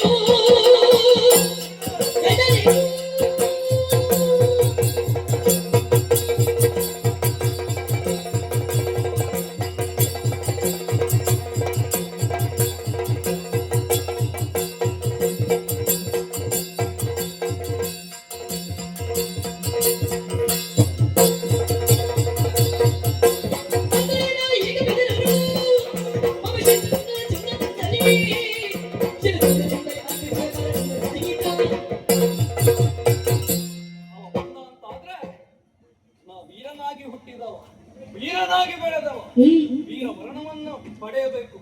ಅದು ನನ್ನ ಧರ್ಮ, ಕ್ಷತ್ರಿಯ ಧರ್ಮ. ಆದ್ದರಿಂದ ಅವನನ್ನು ನಾ ಎದುರಿಸಬೇಕು. ಹಾಗಾದ್ರೆ ಮೋಕ್ಷ ನನ್ನ ಗೌರವನಿಗೆ ಅಲ್ಲ, ನನ್ನ ಸಹಪಾಠಿಗಳಿದ್ದಾರಲ್ಲ ಕಾಳಾಗ್ಯ ಸತ್ರಾಜಿತರೇ,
ನಾನು ಯೋಚಿಸಿದ ಪ್ರಿಯನಿ ಏನು ಹೇಳು ಒಡೆಯ! ಮೊದಲಾಗಿ ನಿನ್ನ ಪುಣ್ಯಚರಣಗಳಿಗೆ ವಂದಿಸಿಕೊಳ್ಳುತ್ತಾ ಇದ್ದೇನೆ. ಅವಸರವಾಗಿ ತಗೊಂಡು ಎಂಬುದಾಗಿ ಕರೆ ಆಯ್ತಲ್ಲ? ಯಾರಿಂದ? ಏನಾಯಿತು? ಹೇಳು ನನ್ನಲ್ಲಿ. ಶುದ್ಧಚಿತ್ತ ತಿಳಿ ಕೇಳಿ ಕೇಳಿ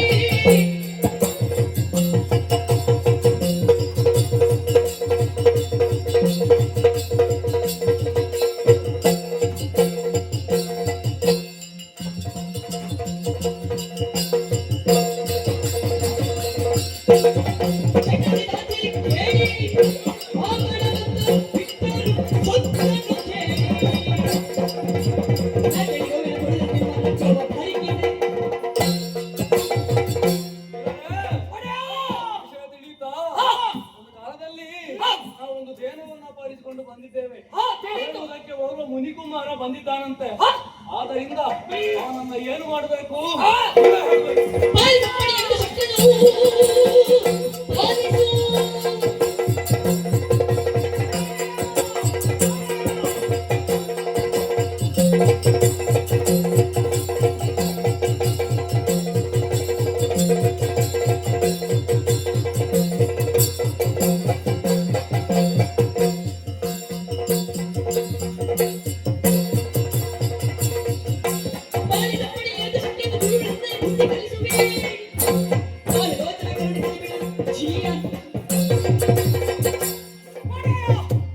ಎಂತೆಂಥ ವೀರರನ್ನು ನಾವು ಸದೆ ಬಡಿದವರಿದ್ದಾರೆ.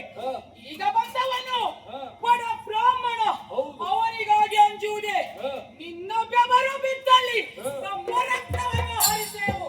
ಚಿಂತೆಯನ್ನು ಬಿಡಿ. ಸಂತೋಷವಾಯಿತು. ಹಾಗಾದ್ರೆ ಯುದ್ಧದ ಸಿದ್ಧತೆಯನ್ನು ಮಾಡೋಣ. ಅರ್ಥ ಚಂದ್ರಾಕೃತಿಯ ರಚನೆಯಲ್ಲಿ ಸೇನೆಯನ್ನು ಸಿದ್ಧ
ಭಕ್ತಗೆ ಮಾಡಿದಂತ ಅನ್ಯಾಯಕ್ಕೆ ಸೇಡನ್ನು ತೀರಿಸುವುದಕ್ಕೆ ಬಂದ. ಅನ್ಯಾಯ ಅಂತ ಗೊತ್ತುಂಟಲ್ಲ ನಿಮ್ಗೆ.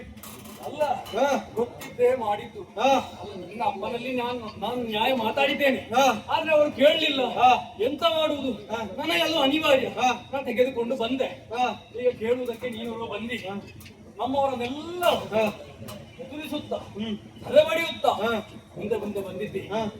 ಮೊದಲಿಗೆ ನೀವರುವ ಬ್ರಾಹ್ಮಣ ಹುಡುಗ. ಹಾ. ಅದಲ್ಲದೆ ನೀನೋರ್ವ ಶಿಶು. ಹಾ. ನನಗೆ ಶಿಶು ಹತ್ಯಾ ದೋಷ ಹೇಗೂ ಬರ್ತದೆ, ಹಾ. ಅದರಲ್ಲಿ ಬ್ರಹ್ಮ ಹತ್ಯಾ ದೋಷವು ನನಗೆ ಬಲಿಸ್ತದೆ. ಹಾ. ಆದ್ದರಿಂದ ನಿನ್ನಲ್ಲಿ ಹೇಳ್ತೇನೆ, ಏನ್ ಹೇಳ್ತೀನಿ? ನಿನಗೆ ಒಂದು ತಿಳಿದ ಆದ್ರೆ ಉಳಿದ 9 ಹಾಕಿದ್ದವರಲ್ಲಿ ತಿಳಿಯುವಂತಹ ಪ್ರಾಯ, ನಿನ್ನ ಕೇಳಿ ತಿಳಿಯುವಂತಹ ಪ್ರಾಯ ನಿನ್ನ. ಆದ್ದರಿಂದ ಮುಂದೆ ಮುಂದೆ ಬರಬೇಡ. ಇನ್ನಷ್ಟಕ್ಕೆ ನಿನ್ನ ಆಶ್ರಮ ಇದಾದರೇನು ಎನ್ನ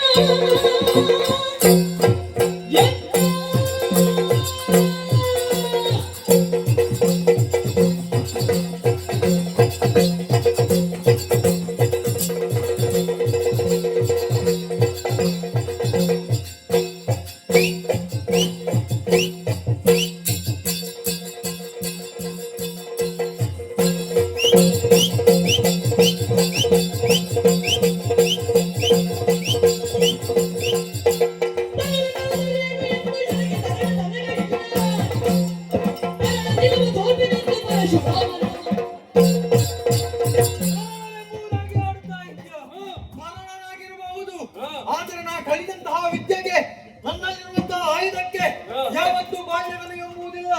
ನಮ್ಮ ಆಶ್ರಮಕ್ಕೆ ಬಂದದ್ದು ಮಾತ್ರವಲ್ಲದೆ ಹೊಟ್ಟೆ ತುಂಬ ಭೋಜನವನ್ನು ಮಾಡಿ ನಮಗೆ ಮೋಸ ಮಾಡಿದೆಯ ನಿನ್ನ ತಲೆ ಕಡಿಮೆ.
ಪಶು ಸಹ ತಾತನೆಡೆಗೆ ತಂದವನ ಚರಣದಲ್ಲಿ ವಂದಿಸುತ್ತಾ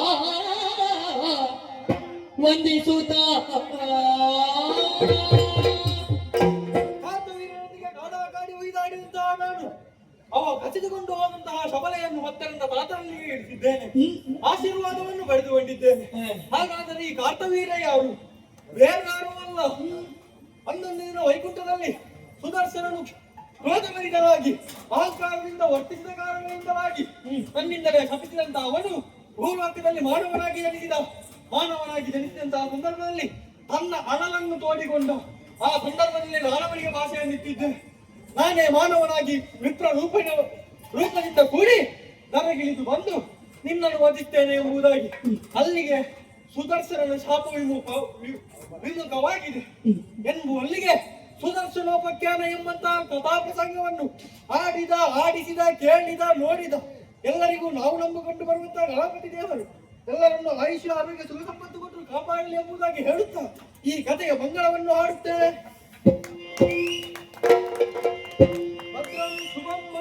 ಶ್ರೀ ಸರಸಿಜ ನೇತ್ರಿಯರು